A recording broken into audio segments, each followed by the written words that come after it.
There you go. Feeder, just the way I'm feeling. XFM 104.9. I'm Ricky Gervais, Steve Merchant, Karl Pilkington. We've got a great show lined up this week, haven't we? Go on, what have you got planned? Well, I've got songs from David Bowie, Thin Lizzy, Gene, AC/DC. You heard Feeder there. You got, Smiths, all that. We got a great feature, a new feature. Spoke to Karl in the week, and we worked out a new feature where, people are gonna give him sort of like problems to solve. There could be scenarios, there could be management scenarios at work, you know, problem solving, things like that, organising things. He's a very good organiser. So I'll tell you what happened. He's dropping Do We Need Him because he's getting fed up with scientists. He thinks there's a conspiracy and they're getting together and they're never going to lose an animal. Right. So he's just fed up with that. Rockbusters, we've got some great prizes. Well, have you seen them yet? Nah. Be careful. They're not going to be great, I just peeked in, and all I'm going to say to you is Fools and Horses Christmas special? Not the little one with the little car. With the little car, yeah. Brilliant. That is excellent. Karl, what have you got to say for yourself? Hold on, it was a rollover, wasn't it? Because you really mucked up Rockbusters last time. What was he doing? It's saying FP for the whole thing. No, FD you were saying, and it was Frida Payne. Have you written the clues down this week? Because that seems like an obvious way to improve this. Yeah, I'll write the clues down. A week before he couldn't remember what the answer was. Yeah, yeah. Yeah, but, you know, you learn by your mistakes and that. You don't. Well. So yeah. I'll give you a little taster. We were having a pizza in a pizza establishment. When was it? Wednesday or Thursday? Yeah. And he was going, I'm a good organiser, I'm a good problem solver. Give me any scenario, right? Obviously he didn't say scenario. And I went, okay then, so you're the manager of this place, and there's a couple there, elderly couple, they're about 60. They've had a lovely meal. He went, yeah, right. I went, but the gentleman, he's got a little bit of a heart condition. He takes a pill after his meal, as he should, after meals. He's only taken Viagra. Oh. And now he's stuck in. Wedged in? Wedged in. We've all been there. It's gone, and it's stopping him getting out from the table. Yeah. So what would you do? He went, what? He's stuck in because of his dick. I went, yeah. He went, right. He said, I'd use the situation, I'd make cash. I said, you're not going anywhere, do you want a pudding? Entrepreneurial, I like it, Karl. And he went, so that's that sorted, I've got the job on that. Next, I went, okay.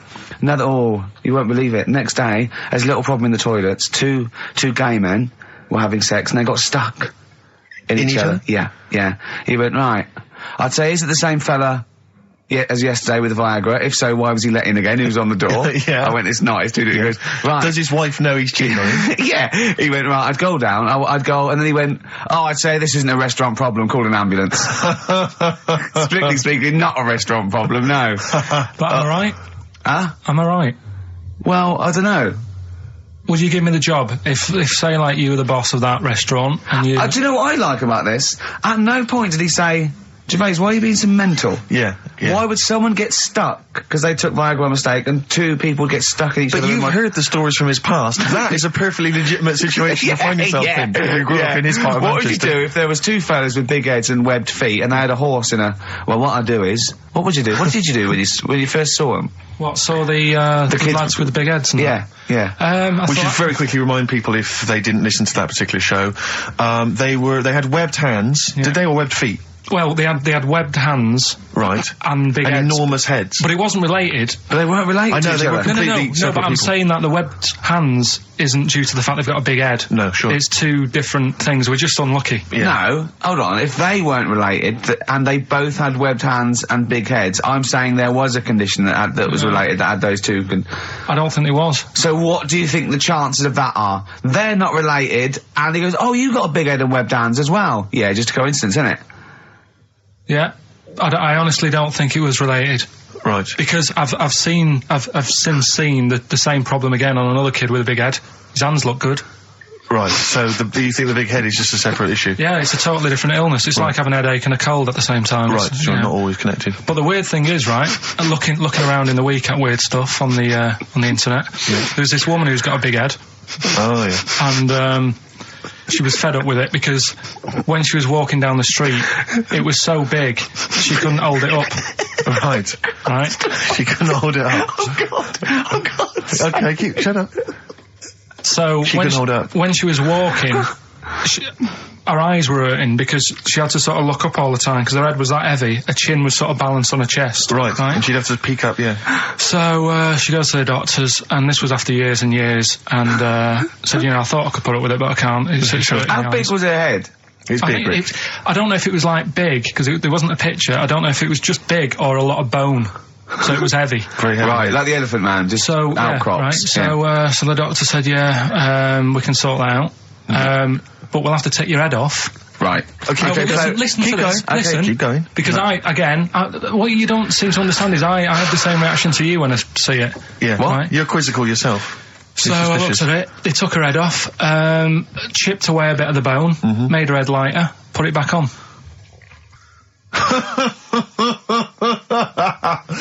Right, play the Smiths. They took a woman's head off. Yeah, this is asked by the Smiths. And if you'd like to ask Karl something, details coming up soon. How's that? Ask by the Smiths on XFM 104.9. So, what's the email, Karl? If people want to ask you something, a problem, they've got a problem to solve. It can be anything. It could be a personal problem. It could be a scenario. It could be about war. It could be anything. Or it could be more flippant, I suppose, and light-hearted. Yeah, it could be. Yeah, but I prefer stuff that I could sort. You can get your teeth into. And actually, sort out. What, like war? War is too, it's a bit big for me, that one. Do you think? I don't want to get into that. What do you mean? If Tony Blair came to you and he went, Karl, listen, I'm having a bit of trouble here. I don't know what to do. I've tried everything. I've tried spin. I've tried being tough. I've tried backing down. I've tried getting other countries involved. They don't want to know. What do I do? What do I do? You don't know? Tricky one. It's a tricky one, yeah. I don't worry about it. If it's going to happen, it's going to happen, isn't it? Yeah. Do you know what I mean? Yeah. Just get in the bath, put a mattress on top of you. That's it. Sorry, why are you doing that? Ooh, slow down. Why are you doing that? That's what they say you do, isn't it? If it kicks off. If what kicks off? If there's a war and that, you get in the bath, put a mattress on top. Right. Did they do that in the Second World War for 6 years? Was that making bunk beds? That's just what I read somewhere. Yeah. Is the bath full of water? No.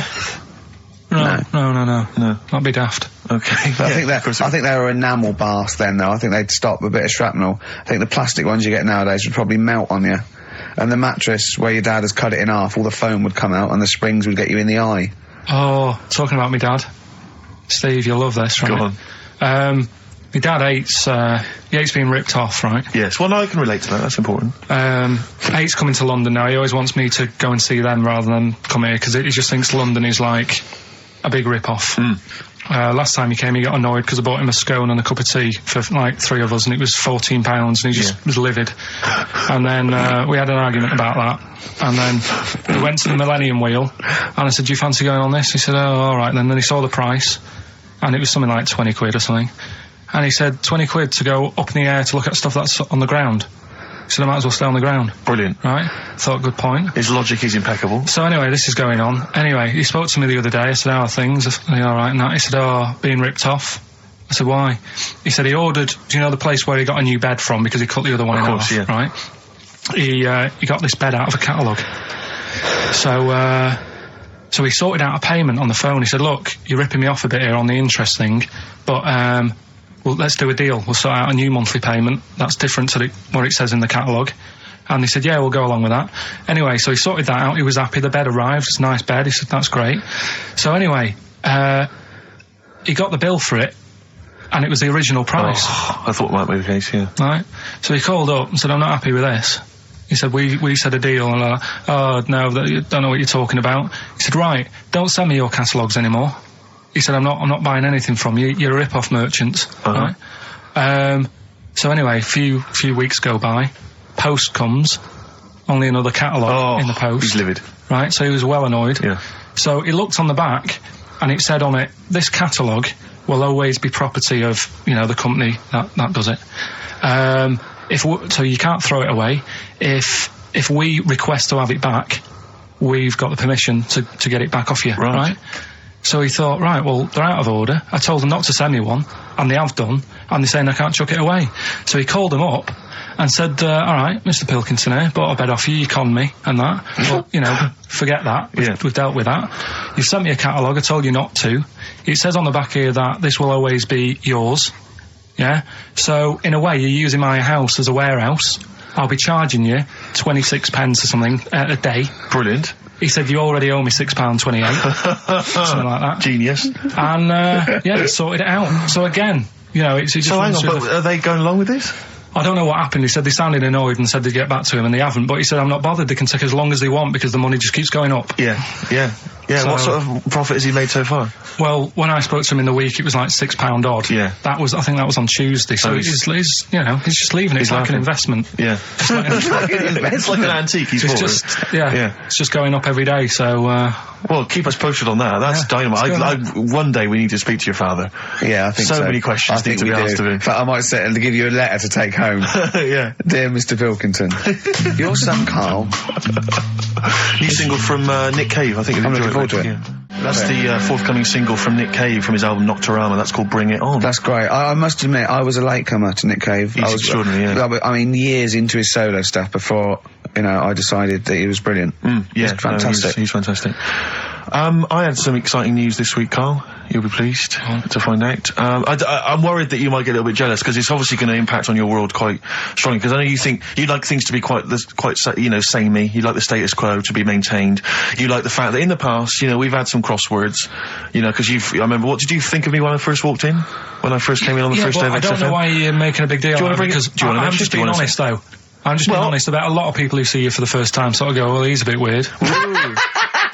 I know that, Steve, that you brought it up, and then you're again. But I'm sure that wasn't what he said before. No, did he say before? Yeah, well, he's a bit weird. Yeah, well, he looked at you, and I knew. I could see by the look of his face. You know when your kid and your kid's sort of scared of something, and they go, "Why is your kid?" He goes, "Oh, he doesn't like pigeons or spiders." Right. It was like that when I saw Karl, and I brought you in, and I went, "What do you think of that, Karl?" I could see the look on his face that he was disturbed. Sure. And then, as he said, you get used to it, don't you? Yeah, you get used to it. And you have changed a little bit. Your hair's a bit smarter now, and you got some nicer glasses and that, I think. Or I might have just got used to it. Whoa! Don't bring it up, Steve. Don't look at me like that. So you say that you think some other people in the office thought the same? Do you know that for sure? Karl. Did you discuss it? Karl. Yeah, I think they do, yeah. Okay, leave it there then. But not just in the office, as you walk through the building. It's worse than you ever thought. Well, no, it's not worse than I ever thought, because as you well know, Ricky Gervais, what did I do on Thursday morning? Oh, is this the thing, for those that perhaps are not of the female persuasion listening, there's a magazine. Apparently it sells quite well. It's one of the sort of female, kind of issues magazines. I think it's called Company Magazine. It's like your sort of, I guess it's a bit like your Moore or your Vanity Fair or whatever. Anyway, they run every year the 50 most eligible bachelors in Great Britain section. Ding dong, hello. Who's in there this year? In the 50, in the top 50 of the entire country. And then they vote, and they put them in order and see who's the most eligible bachelor. But that's 50 people, right? It always annoys me slightly because bachelor, it kind of seems like a more sophisticated word for loser. Yeah, no. Which always sort of unnerves me slightly. And also they try and do a different 50 every year, so they're getting pretty desperate to get different ones. No, because also a lot of people who are sort of like successful, are married, so there's very little to... No, there's a huge... I don't know if this is international. It could even be international. I'm not sure, actually. So I could be up there with the likes of Justin Timberlake, etc. So, Fred Durst... Yeah, that sort of person, So anyway, this is what's exciting, right? Although I'm slightly frustrated because they were telling me that last year... Alright, because what happens is the readers of the magazine, they vote for who they think is number one most eligible bachelor, right? Last year, the prize was a 2-week trip in the Bahamas, okay? This year, I'm rather annoyed, because all I'm gonna win is a moped. That's the prize this year. That's the prize this year, a moped. Backtrack. What? Sorry? Last year was a 2-week trip to Bahamas, and this year just a moped. All I'm gonna get is a moped. All you're gonna win is a moped. Yeah, you got no chance. You've got no chance. Who else is in it? Well, I mean, I don't know lots of them of people you'd never heard of. I know Duncan from Blue. Ding. So you're second to him at least already. I imagine you're going to come behind the other 49. Because there'll be people voting for me. They get to vote for me. Yeah, Steve. They'll see my photo and then they can vote for me. Yeah, according to Heat, I was 22nd most sexy man in the world. I better take that helmet back. I would. AC/DC. Brilliant. You shoot me all night long on XFM 104.9. Well, this show is a rocking. It is. Ricky Gervais, Steve Merchant, Karl Pilkington. I came up with a new, strand for Karl as well. He's always got, we've done, I don't think there's a week gone where we haven't mentioned an hairy kid. A hairy child, yeah. and some related to a monkey and that. And I thought you could do a regular thing where he's got to come up with a story about an ape or a monkey, and it's called Chimpanzee That. Of course. I have got one, but I can't remember it at the moment, so I'll just have to It'll come to you whenever you've joined the show. Well, listen, while you're thinking like that, while you're stewing on that, here's a problem that someone's emailed in. We're taking emails today. If you've got a problem, a concern, or, you know, just a general query that you think Karl could answer for you. It could be about anything. It could be about some of the big kind of philosophical questions. It could be you know, something to do with war or famine, anything like that. Or it could just be a personal dilemma, you know, something that's happening locally.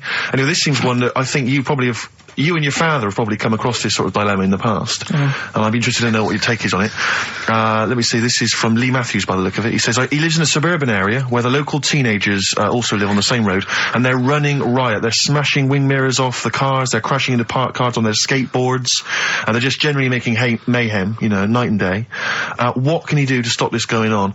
The parents of the kids don't seem to give a damn. Anyone who complains to them, they just say, oh, piss off. You know, the police are useless because they never catch them in the actual act of violence, which is what they got to do to apparently convict them. So they don't know who to turn to, really. It's rather like when a little old lady went and got the A-team, you know. You know, and he was dressed as an elderly Chinaman. Exactly. She knew who he was. Colonel Decker didn't have a clue. Yeah. You see, it's weird because now it has got out of hand. Sure. Do you know what I mean? Like years ago when I was growing up on the estate, yeah, you had problems, but not like you have now. Do you know what I mean? You know, summers were nice as well, weren't they? Well, it did seem that way, didn't it?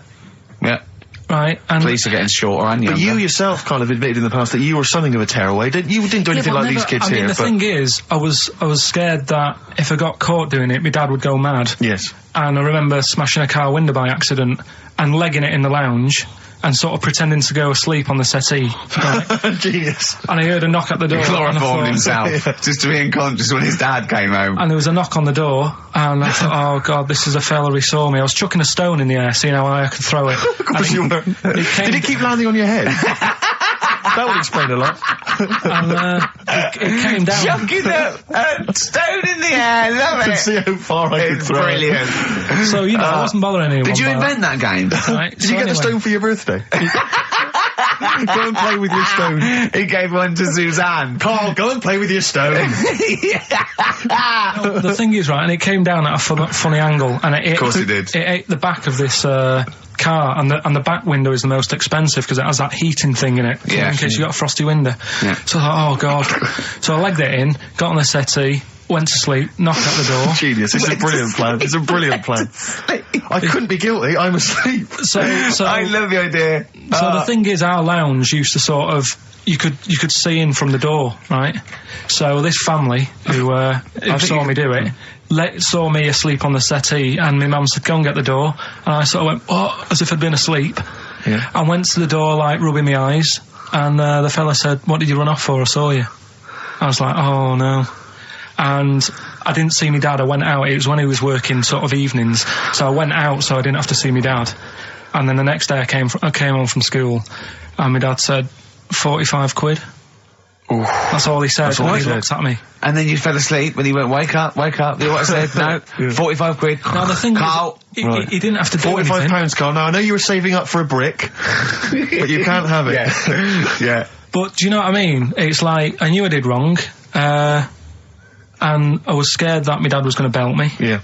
So I was like, oh, you know, I'll be more careful next time. But that was clearly good parenting on the part of your father, because these young tykes, clearly they don't have the father support. I don't know if you were living in that street, very quickly, what would you do? What would your approach be? If you were living in his street? What if they'd come home, right, and they just vandalised all your pebbles, right, that you've been saving over the years, and just threw your gravel away? What would you do if they just... I'd probably clout one of them. So you'd use violence? I think it's the only way sometimes. Sometimes the only way. And I don't mean, you know, really bad, but I'd show them that I'm not putting up with this. Right. And then the problem is you've got their family coming round, and they're probably quite Go asleep. If you hit a kid and the dad comes down, just go to sleep. Yeah. Just equally, if you're doing a bigger crime, you know, a bank job or a murder. Remember to take the stocking off your head, because if they wake you up and go, why have you got a stocking on your head? Just go, oh, I had a weird dream. It won't work. It's like with our kid, right? He was, I told Ricky about this the other day in the pub, but Is this your brother? He never, because he was a terror, wasn't he? Well, yeah, a little bit, but he did drive a tank down the high street once, didn't he? Yeah, that's when he was in the army. But But another story. But this time, I remember, my mum and dad were going out, right, for the evening. And, I must have been about, 5, so our Mark was like, probably 18, something like that, 16, 17, 18. So my mum and dad go out, and our Mark says to me, right, here's a deal, do your little deal. I'm going to have a load of women round. Right? Deal is, I'll let you have your tractor in the house. Wow, he had a tank, you had a tractor. but his brother didn't have the rocks that Karl had. No. So he needed the tractor to put his toys along. What kind of a man was he? He brought a bunch of women round? So, yeah, there was loads of... But do you know when you're a kid, you don't think, oh, I know what they're up to. You're not bothered, are you? Do you know what I mean? As long as I've got my tractor, I'm happy. Yeah. So I was... He hasn't changed a bit. But how many women did he have? Was it just him and, like, a bunch of women? Yeah. Was it like... What's his name? Looked like Nedwell from Confessions. Yeah. Confessions of an Older Brother. They all just came around and he liked his women. Seriously, right, my mum and dad had to move because they got sick of women coming round saying, I've got a kid and it's your Mark's. They had to move because it got that in Bath.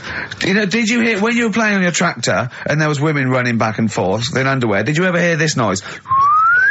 Did you ever hear that? Or kind of wow, wow, wow, wow, wow, wow, wow, wow, and just see your brother's arse disappearing down the thing being chased by a butcher. Did you ever? It's not important, is it?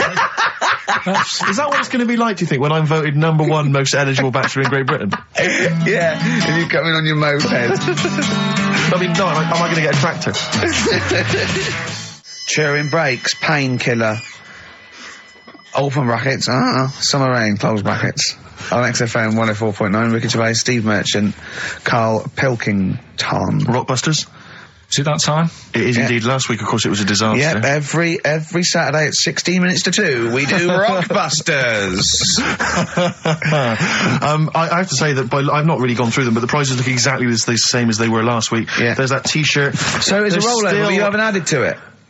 Have you not added anything? The point of a rollover is you've got to add to it. That's the excitement. Yeah, there's a couple of albums that were... Okay, well, there's also the Fools and Horses video with the free... I'm bloody jealous of that. I like that little yellow thing. It's a little, there's a little kind of model three-wheeled van. Rodney, you plonker. Oh, dear. What's that? This is what looks to be some kind of best-of the stereo MCs. Don't call me a plonker, you wanker. The David Attenborough DVD collection. Oh, Unc shit himself again. Oh, yeah, the big prize that we tried to give away.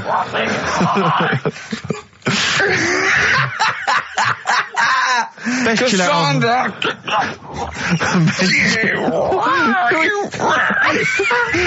Who is that supposed to be an impression of? Which member of the cast is that? Is that Cheeky Dell? I don't know. Best chill out album ever, the best air guitar volume 2. And of course, for all our fans, Doctor Who, The Aztecs. That's on DVD, and that's one of the William Hartnell Doctor Who. Alright. That's the worst impression I've ever heard. That's brilliant. Right, Rockbusters then. Right, three cryptic stuff. Oh, come on. Right. Rodney, Three, I can't do it. No, come on! Right, three cryptic, clues. Some of which may be wrong. Yeah, and don't take the letters literally. Yeah. Right, go on. And some initials, and it makes up a band. So here we go then. There's 3 of them. You email in ricky.gervais@xfm.co.uk. Yep. Right, here we go then. Sure. Number 1. The weather stinks, doesn't it? The weather stinks, doesn't it? Yeah. That's R. That's R. Right. The weather stinks, doesn't it? Yeah. Second one. Look, Gran, just get on the boat and help us out. Alright, give us that again. Look, Gran, just get on the boat and help us out. Look, Gran, just get on the boat and help us out. What's the initial? R again. R again, interesting. Yeah. And then the third one, if you're going to do that with your drink, I'd let it settle for a bit before you open it. CK. CK. Alright, Once more? So quickly, all the way through then. Number 1, the weather stinks, doesn't it? That's R. Look, Gran, just get on the boat and help us out, will you? That's R as well. And then the last one, if you're going to do that to your drink, I'd let it settle for a bit before you open it. CK. Ricky.gervais@xfm.co.uk. Brilliant. Fantastic. Right, we'll have a bit of vinyl. Let's have a classic from the Merchant Collection. That's going to be the new single. Lemonade. Sing for the moment. I like that. It's on not XFM 104.9. Ricky Gervais, Steve Merchant, Karl Pilkington. All right, Karl? All right. What's the matter? Huh? Just, you know what's the matter. What? Should I explain? If you want. I'm sort of an independent adjudicator, and I couldn't help but notice that you both went out to make the teas, but only one of you came back with a wig made out of that poppy stuff that you pack. Bubble wrap, yeah. That you and he didn't want me to do it with sellotape, so I kind of did it with elastic bands that I found. Apparently it hurt his ear, it's cut into his head, and look at him, he's annoyed. I don't know. There's not many times I've ever done, any form of work really, where halfway through it, let's say a 2-hour live radio show, one of the people has said to the other, can I make out of this big cardboard box a bishop's hat for you? Well, I did that, and start fashioning that. And when yeah, you should but be concentrating and the sellotape hurt his eyebrows. So when we went to the kitchen, I kind of did it with elastic bands, and that was cutting into his ear or something. I don't know, making excuses. Oh, Carl, you are here for Ricky Gervais's amusement. I think if you check the small print of your contract. Have you got anything interesting about a monkey or an ape, so we can do chimpanzee that? I know something that a lot of other people will know, but I'll. Well, let's do it then. What's it called again? Well, should we do a jingle? Well, do a little jingle for us then. Oh, chimpanzee that! Brilliant. That's great. Right. So I look forward to that every week. Yeah. And what's your interesting chimp fact? Right, it's about this monkey ages ago. Of course. Don't know where it happened. 17th century? I think it was a chimp. Right. Got caught having a fag. You know it? What do you mean, do I know it? Oh, narrow it down. Loads of chimps are caught with woodbines. Right. Got caught having a fag. So it was sent to court. And was it underage? It was and it got someone to go into the newsagent for him. Did he get a bigger gorilla to go into the newsagent to get 20 Rothmans? It ended up doing time. Because it was. Go back a minute. Wait a minute. Whoa. No, I don't know that's as much as I know. So there's no point questioning. That is as much as you know, isn't it? Quite literally. Sorry, but why did he go to prison? It's against the law to have a monkey having a fag. In a built-up area. What are you talking about? It's against the law for a monkey to have a fag. What if it got it himself? Even if it just... What about if it earned it himself, just like moving tyres round or mucking out the zebras? I don't know the full story. You don't know the full story, do you? But do you think... You never do you? I presume it was a monkey from a zoo, right? Yeah. Do you think it'd be fed up, though? Because in a way, it's home from home, isn't it? When I read it, I didn't think it was that bad, because I just thought, well... They don't put monkeys in prison. They didn't put the monkey in a prison. They're overcrowded. They haven't got the space. Well, I'll find it and give you the where I got it from, and you. Chopper Harris was furious because the monkey got the top bunk. Yeah. Can I just? Okay then. Oh, chimpanzee that. Another one next week. I don't think so. Rockbusters, right? Can I just recap? Yeah, because actually I have to say you've really stumped people this week. Yeah. Well, either that or they just can't be bothered anymore. Well, they're wrong again. No, right. I think the prizes are so pitiful they can't be asked. Let me just explain it again, just in case they don't understand it. It's a cryptic clue, right? And it makes up a band, and the initial that I give you is the initial that the band or the artist starts off with. So last week, I can't remember, but we did AK, an exploding pet, atomic kitten. That explains it. So very quickly, number one. No, last week we did FP. That you gave out the clue, FD, Frida Payne. Yeah, it was an error. So they're all right this week, though, are they? Yeah, the weather stinks, doesn't it? That's the cryptic clue, and the letter is R. Number two. That's the rainy smell, boys. Right. Look, Gran, just get on the boat and help us out, will you? That's R as well. And the last one. If you're that's rigging nanny. If you're going to do that to your drink, I'd let it settle for a bit before you open it. That's CK. Right. Ricky.gervais@xfm.co.uk. Plus, keep your problems and queries coming in for Carl. We've got another one as well, which I'd like to give you after the next track, Carl, if I may. All right? You've got a problem, haven't you? What with? Oh, yeah. Listen to this, Carl. Let's play a record. Let's come back with this. It's an amazing problem. Wow. You're getting celebrities asking me questions now, Carl. That's David Bowie. Is there life on Mars? Do you reckon? I reckon there's more going on than just us messing about. I reckon. I hope so. I think. Tell Steve your problem that you aired to me. Well, do you know how, like, I'm always thinking about stuff when I'm washing up? I'm just going to look at Steve for the reaction when this question comes out. Okay. There's been a few things I've been thinking about. Do you know, like, how I tried to confuse a computer by putting in Y in a search engine? Yeah. So, along the lines of that, I was thinking in the week, if you put a chameleon on a mirror, what would happen? Right. And also, this is a bit of a bigger issue. We're always making more and more stuff, right, in the world. You know, big buildings, big planes, big boats and that. Will we ever get to a point where all this is too heavy for the world to handle? Right, what error has he made there, Steve? What physical, scientific error has he made there with that question? I can't begin to explain it. Karl, we're not getting the rocks from other planets. It's already here. It's like having a big pile of books in a room and then moving them over to the other side of the room and build a thing going, oh, can the room take it? I'm building a lot of things out of these books. What about plastic? Where's that come from? Other chemicals that existed on the planet. Yeah. Do you see the point? Hang on a minute, though.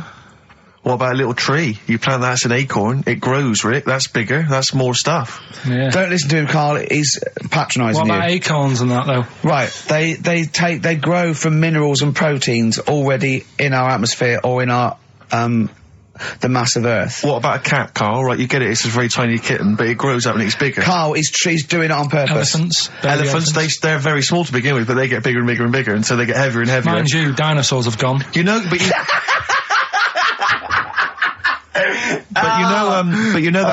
famously that's how Atlantis disappeared. You know, you've heard of the legend of Atlantis. Have you heard of the legend of Atlantis? I think so. This was a city that existed, is proven, right? And what happened was they just kept buying stuff in mail order. They just kept ordering stuff, like the king and stuff. Just kept ordering stuff in mail order. He brought girls across, carpets, lot of carpets. He kept buying TVs, big screen TVs and stuff like that. And eventually, he bought up all the myrrh that the wise men didn't want. Yeah, because he's from like olden times, and he just kept buying stuff, crazy. Like he was just a shopaholic, basically. Mental it was. And he was ludicrous. It was like, and in the end, it just sunk. It just sunk. Too heavy. And it just sunk. So, to the Earth, the more planes we build, the more trees we let grow. Yeah. From acorns. And more than that, what about all the people who are overeating? There's only one thing Rick Warners in this world. I think we've got to kill off endangered species and burn trees. That's the only way the Earth can survive. You mental. Right, what are you doing? Right.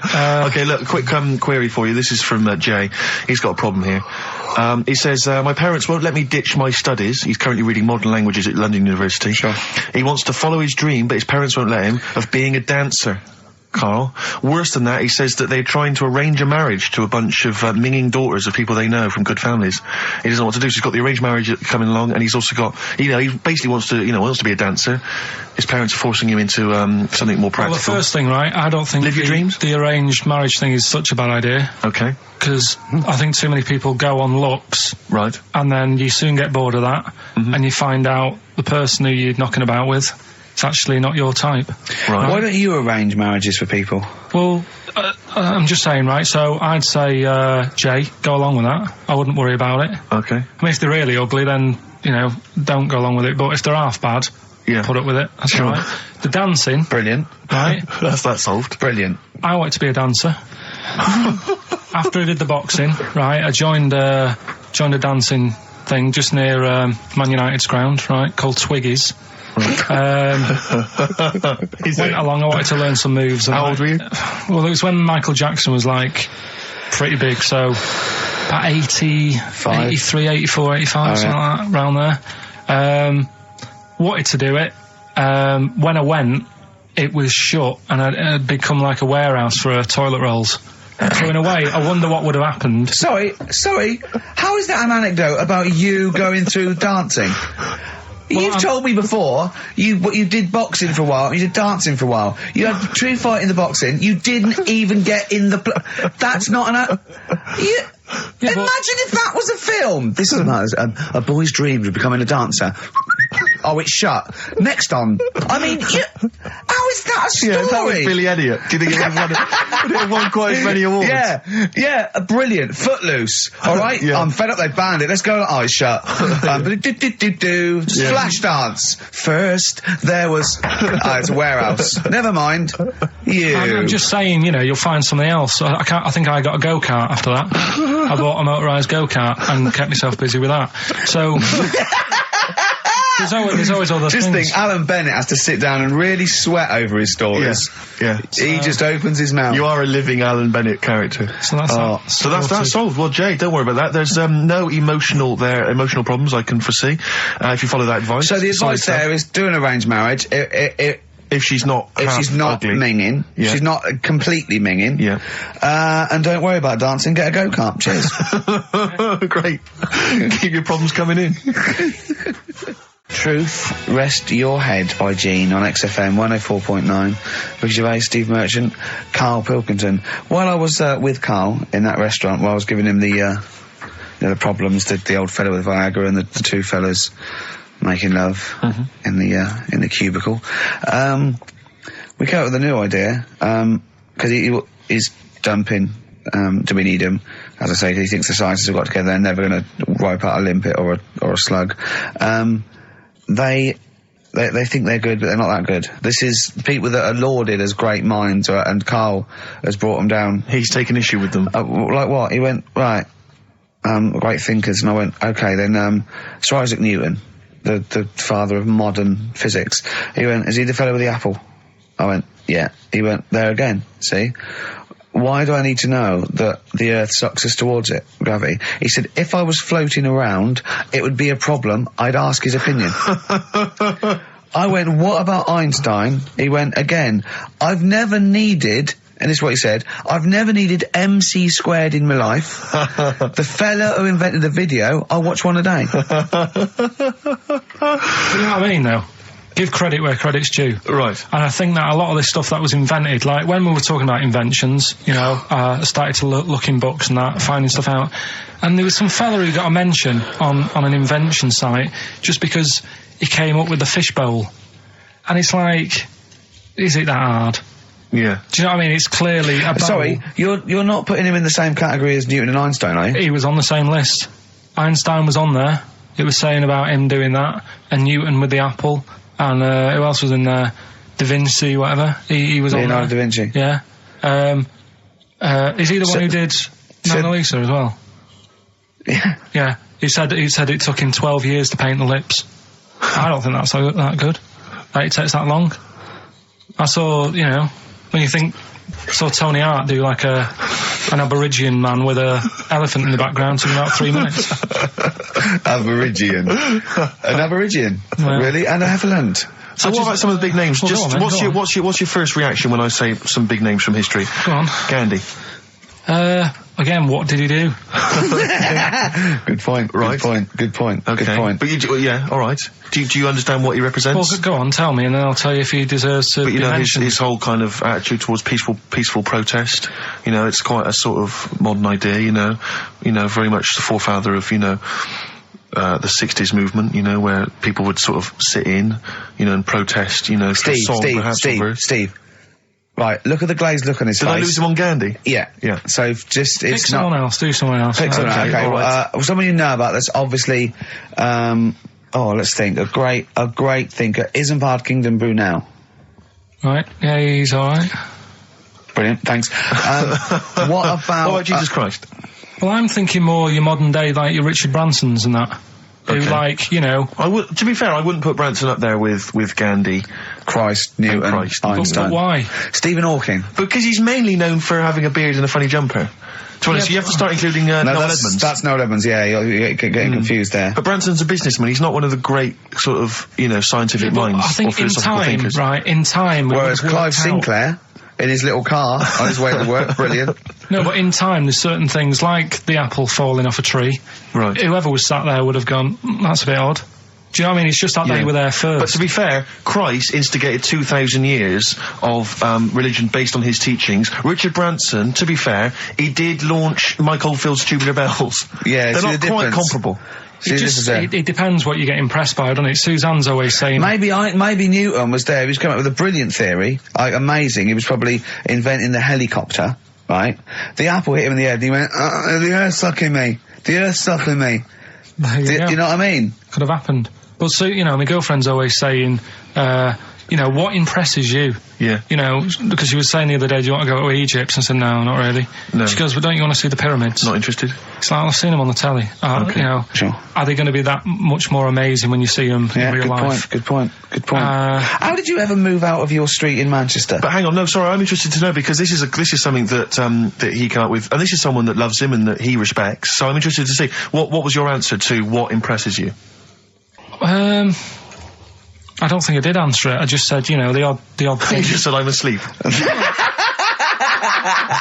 Little things like I ran home the other night and said, oh, I've just learnt something today. She goes, go on.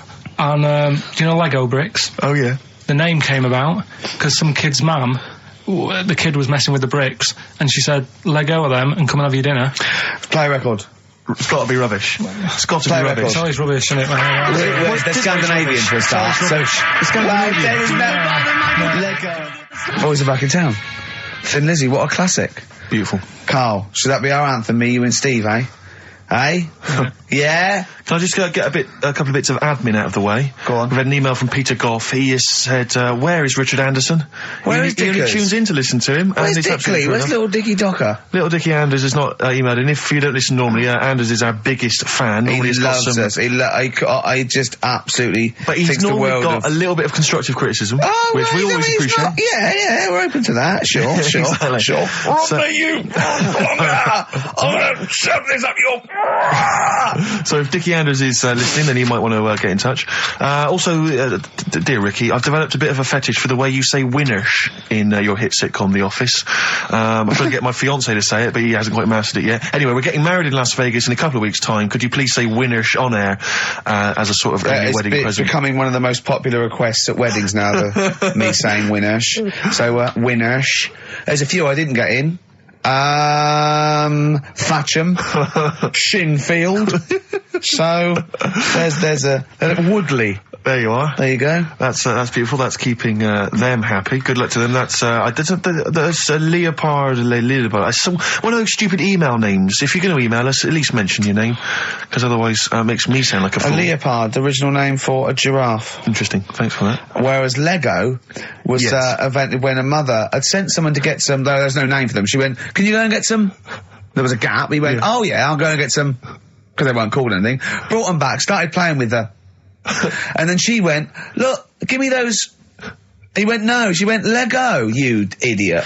Yeah, the actual explanation, various people have emailed us in or phoned in now. The company was set up in 1934. It's a Danish company, obviously. Yeah. Lego comes from the Danish words leg got, which means play well, and it was later discovered that it was also a Latin phrase that meant I study or I put together.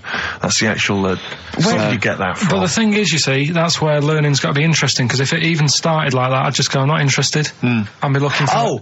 So if a fact might be true, but it's just not good enough. It's not interesting enough for you. Not interesting enough. Okay, another quick dilemma for you, So if Newton would have said, apples are attracted to our heads, be careful, they attack you, that would have been interesting.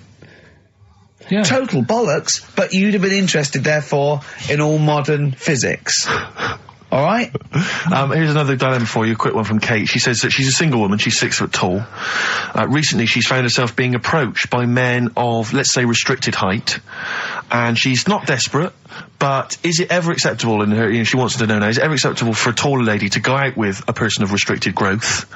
What do you think about that? If you see that on the street, do you think it looks bizarre, do you think it looks odd, or so should she just go with it? So a 6 foot woman with, someone of a dwarfish persuasion. We can't say sort of that or the midget word, but I mean, that's a little fella. Yeah. Is that so? There's a noticeable difference in their height. Is that ever a problem? Do you feel? She's 6 foot. He's 3'4". Yeah. If I saw it, I'd just think she's doing it. Okay, let's not do this now. No, come on, she's doing it what? Oh. No, for attention in a way. Because there's loads of other people. I told you, Steve. Yeah, okay. I know, but I'm just I mean, Is that serious? I think so. Well, I mean, if whatever makes you happy. Please don't ask Karl these sort of questions. Do you know what I mean? If it makes her happy, then do it. But in a way, you're not going to have a normal life. Oh, God. No, but you're not, because they're going to get stitched. There's no point bringing trouble onto yourself. Karl does not necessarily reflect the opinions of anybody else in the world. Hold on. This woman, she doesn't live in a forest in a little cottage, does she? She hasn't got long black hair and wears a sort of... She says the guy she's going out with is a miner. Really? In a crystal mine, yeah. And he just sings all day on his way to work. Has he got 6 mates? Apparently so. Okay, what do you think of that, Karl? I'm still... Sorry, I'm listening. I just was thinking about... Someone just called up and called him dopey. Yeah. Didn't they? I mean, whatever. Do you know what I mean? Why? What's the matter with you? What's the matter with you today? I'm just saying. What, you're fed up with people taking issue with some of the stupid things you say?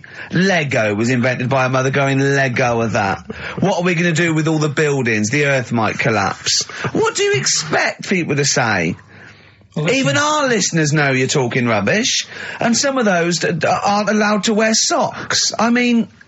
Listen, right, last week when I did Do We Need 'Em, do you know when I called up one of the museums in a science museum? Yeah, are you talking to me? Yeah, I'm just saying, I wanted to tell you before when the song was on, but you're so busy listening to it. Yeah, was I so busy listening to a song I was playing?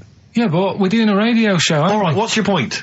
Well, I just wanted to say, she emailed in to say I got her name wrong, so I'm just apologising for that. What did you call her?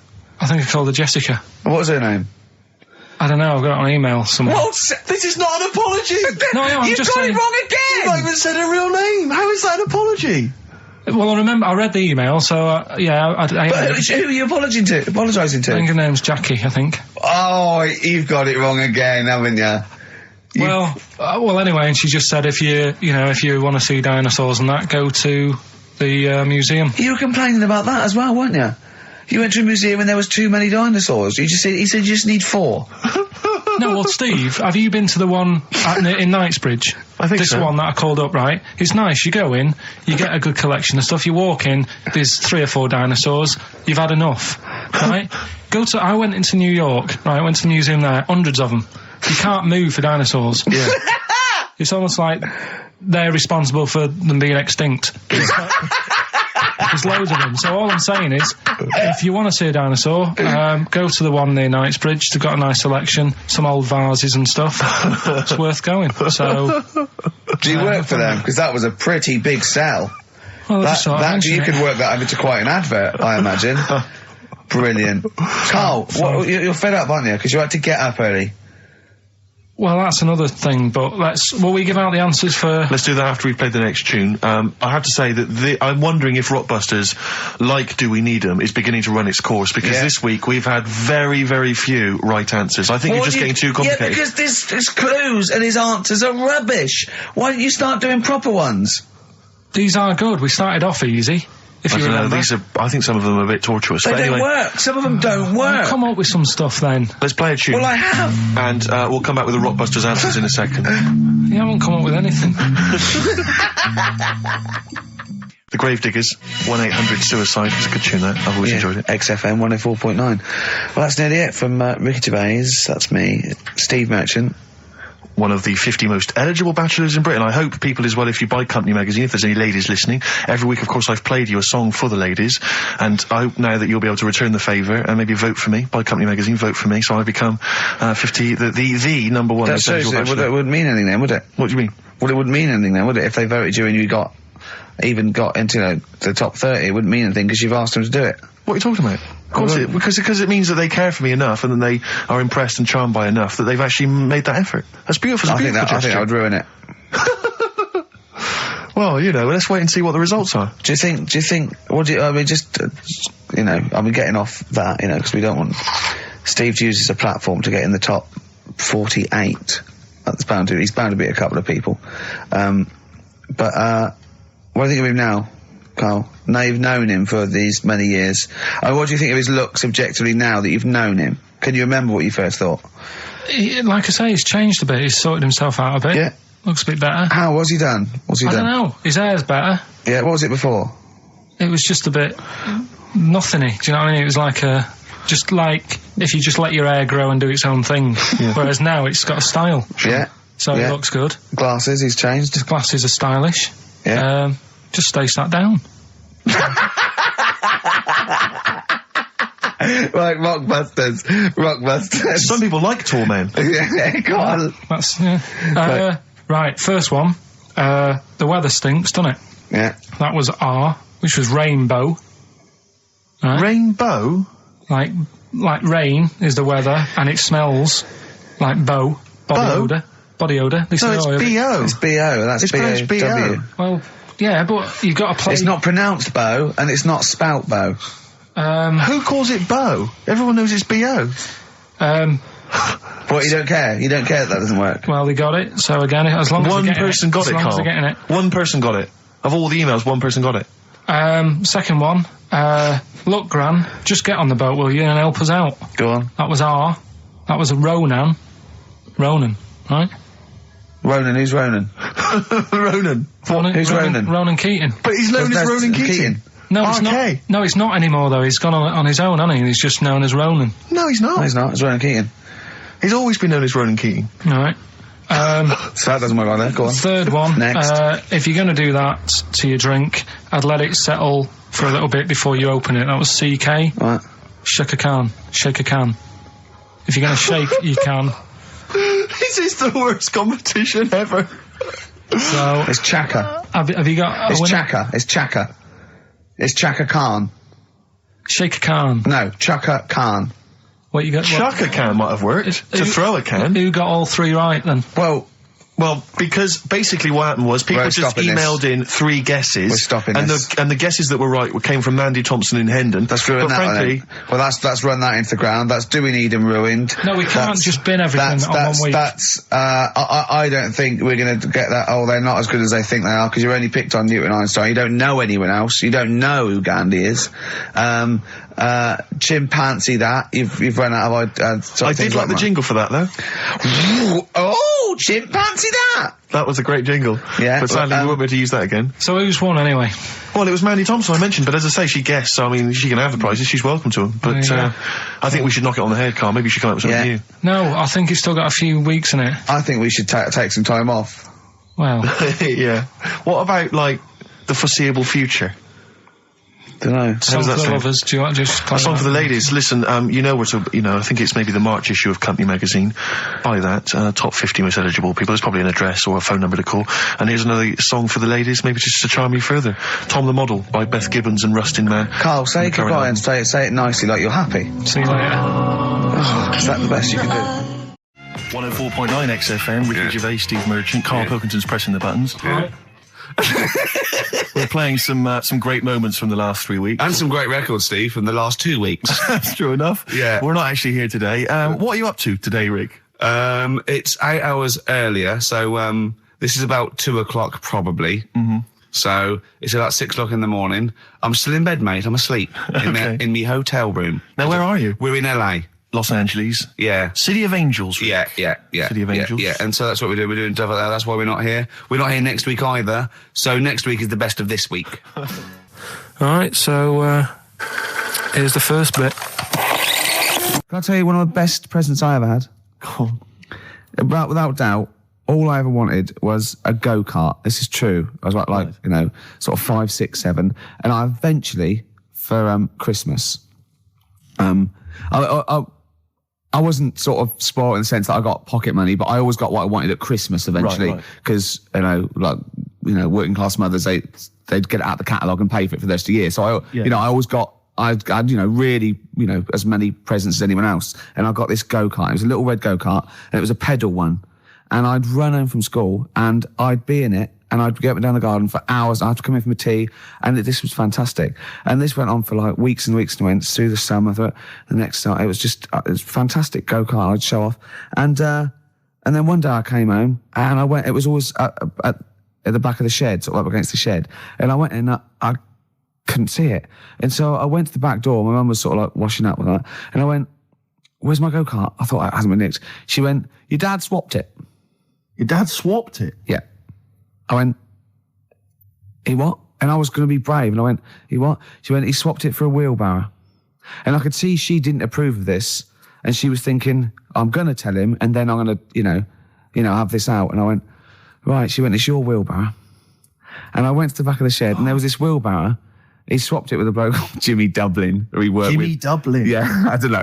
I think he was a respectable member of the community. He was fine. It was his libel. No, I think he was an Irish gentleman, and that's why we called him. That's why I don't know what his real name was. And I think my dad must have been drunk, and he went, you know, I want to get my son a go-kart. And my dad went, well, my kid's got one. He's probably had it for a year. He's probably bored with it. Yeah. And he said, I'll give you this wheelbarrow. And I went to this wheelbarrow, and it was caked in concrete. I could hardly lift it. I just nicked off a building site, obviously. And I'd be there for hours trying to push this wheelbarrow up and down the garden, right? And it was okay, though, because I was going on holiday soon, and I 7 years running, went to Bognor Regis, a place called Riverside, because some woman around the way had a caravan that we got free for a week. And it was great, just wonderful. And I used to go there with my mum and my nan. Oh, party time. Yeah, the age of 7 to sort of go. No, it was good because, you know, when you're a kid and you wake up in a strange place, it sort of seems weird. You wake up at 3 o'clock in the morning hearing your gran pissing in an iron bucket. And, you know, We've all been there. You get disorientated. Anyway, and I went on holiday, and I met a little friend who was about my age. We were both sort of like, right? And he'd hired a go-kart. He had this great go-kart, and he came round to my caravan, and I went, I've got a go-kart. And I remember my mum opening the window of the caravan and going, don't lie. That's so evil. And I went, I had a go-kart. Wow. Yeah. Did you ever talk to your father about the fact you swapped it? No. You never mentioned it to him? No. You still got that wheelbarrow? I think so. I've grown into it. Yeah. Yeah, I can nearly lift it now. Yeah. And now I'm just too old to run up and down the garden with now it. Now you get one of your several gardeners to use it all the time. Wow. Oh, dear. Now, Karl, you promised me that you were going to reintroduce Educating Ricky. Yeah, we can do that. Have you got it? Have you got something that will that's something that I won't know that's correct and that will interest me? Yeah, there's loads of stuff. Is it anything to do with monkeys? No, we've got monkey news. We've got monkey news coming out. Of course we have. Yeah, monkey news people, and they're now over to XFM for monkey news with Karl Pilkington. No, we won't do that yet. We're not doing that yet. Educating Ricky is. Yeah. Well, let's do it. We did it ages ago. Educating Ricky. Oh, that's interesting, and it's correct. Hang on a minute, though. What I do is I tease you, don't I, with headlines. Oh, go on then. And then you have to sort of go, that one sounds good. Go on then. What are the headlines? I want to know more about that. Educate me. Yeah. Right? Okay. You've got, jeez. That Nelly died. That Nelly died. All right. Okay. Right. Could be about an elephant. Yeah. Go on. You've got that. You've got, I got well. Take well as read. So they all start with well. Okay. Knob body has been that lucky before. Brilliant. All right. Okay. You've got get a lobe of this court case. Right. Okay. Not bad. I'm going for knob body has been that lucky before. Right. It's a story about this kid who was born. Right. Was he? Yeah, he was popped out, and the dad and the mum saw the baby, and it was like, oh, that's a good-looking little kid. Sure. And they were proud and that. And then they're surprised that it's a good-looking little kid. It's theirs. Yeah. Like it could have been a frog, and they'd have gone, oh, he's got your eyes. And then the doctor goes, yeah, it is, but look at that. What? He said it's a boy and hasn't got a knob. I love the doctor saying that. I love this GP. Right. Oh, this midwife saying that. Oh, I love little boy. Yeah, but no knob, baby. Mr. and Mrs. I mean, think. Right. No, but I'm speeding it up a bit. All right, come on. So the baby's born. So the baby's like that, and the doctor says that, knob. and the woman's like, oh, it's our first as well, and stuff, right? She's really gutted. What's the second going to be like? So, no head. So just a knob. Doctor says, you know. I call it Karl. All right, go on. Right, go on. So the doctor says, well, I'll leave it with you for a bit, get used to the idea, right? As opposed to throwing it away. So he wanders off. Yeah. He comes back with a smile on his face. Right? Found the knob. So the mum and dad are like, what are you smiling about? He said, you're not going to believe this. baby's just been born. It's got 2. Right? You can have one of them. And they did a little operation. Where did you get this information from? That's in a book. What book? Is it the same as the book that you carry round with you? No. With the woman with 3 legs, the juggler with 9 arms, and the bloke who found shagging a chicken under a rock. Is it in that book? Weird though, isn't it? Well, it's not true. It is true. What, in the same hospital, there was a baby born without a knob. Luckily, Karl. It happened. You swear to God you're not making... The doctor came back smiling, because you won't believe it. There's a baby there with an excess of a knob. It happened, honestly. I'm not... All these things are not made up, the educating stuff. That's why I do it, isn't it? Teaching you stuff. Always teaching you stuff. All right, if anyone can confirm the baby with no knob, they're going to confirm it because they're going to go to the same dubious website that Karl got it from. I always try to be level-headed and reasonable in these situations. And it's always Guatemala or Mexico. Rodriguez was born without a knob. Luckily, baby next door was got 2 knobs. What a load of shite. Play a record. I should just confirm that we've had a number of emails that say the baby born without a knob and then having one transplanted from a baby that luckily enough had 2 knobs is apparently true. Right, listen. So, I don't question that you could be born with a deformity and get someone's, fingers, knobs, What I'm saying is, it didn't happen with the doctor goes, I'll leave with it. I don't believe it. That baby's got 2 knobs. Exactly. What a coincidence. I bet that little bit of information isn't in there, is it? Sure. That he went out the door, I'm going to get a coffee, came back, bloody hell, hold on, look, here's an extra knob, I found an extra knob. We could put that knob on there. Perfect. I think that my new TV is too big, Rick. I said that. I know, when you I don't know what it. I was thinking. But I can't believe it. He talked about this buying it. He's got a bit of cash now, of course. And what is it? 42 inches? 42-inch plasma screen. What did it cost you? $3,000 or something? Don't tell me. That's wow, huge. it's ridiculous. $3,500. Big spender. Of course it's too big. Well, I can't get far enough back in my living room for it. You're meant to be, I think, 4 times the screen size away from it. Really? To get out from the air. So that's 4 times 42 inches you're meant to be sitting away from it, which is impossible. Yeah. Well, I'll have to just get friendly with the neighbours. Yeah, watch it through a hatch. Yeah. If that's the case, though, aren't you better off just getting a portable? What? I don't understand that rule. What are you saying? Well, you're meant to be 4 times the screen size away from the TV. But then what's the point in having a big telly if you've got to keep moving further back? Get a portable. and sit right next to it. Do see your point. Why do people go to the cinema, then? Did you see films that are out yet? Fair enough, he's got you there. Done. I'd tell you this, though. I had it delivered, and, are you supposed to tip delivery men? Of course you are. I don't know. I've never had anything delivered before. Not if it's a courier with an envelope, but if it's a bloke who's struggled up the stairs, two fat blokes with a fridge, then give him a £5 for a drink. But the problem was, I didn't realise, and I was thinking to myself, I wonder if I've got to tip him. And the guy was leaving, and my mobile phone went off in my pocket, and I reached in to get it. He put his hand out, thinking it was going to tip. I went, it's just my phone. And I felt terrible after he left. I didn't know. What was I going to do? Run down the street and offer him a £5? No, of course not. No, I'm not made of money. I just spent it on TV. Yeah, I've got no money, mate. Yeah. I just spent it all on this. I had to clean out my jar, everything, the drawers. Yeah, I'd take some bottles back. The problem was, it took me forever to wire it in. I thought, I'm not going to pay for someone to wire it up, So it took me about 3 hours to wire it in, and it was huge. And I got it switched on, and the first programme that was on when I got it wired in was Bargain Hunt. I'll tell you this, David Dickinson's tan almost took my eyeballs out. It was incredible. It was like X-rays. It was extraordinary, the glow. A huge plasma screen with this orange thing coming out, and he keeps turning to the camera, doesn't he?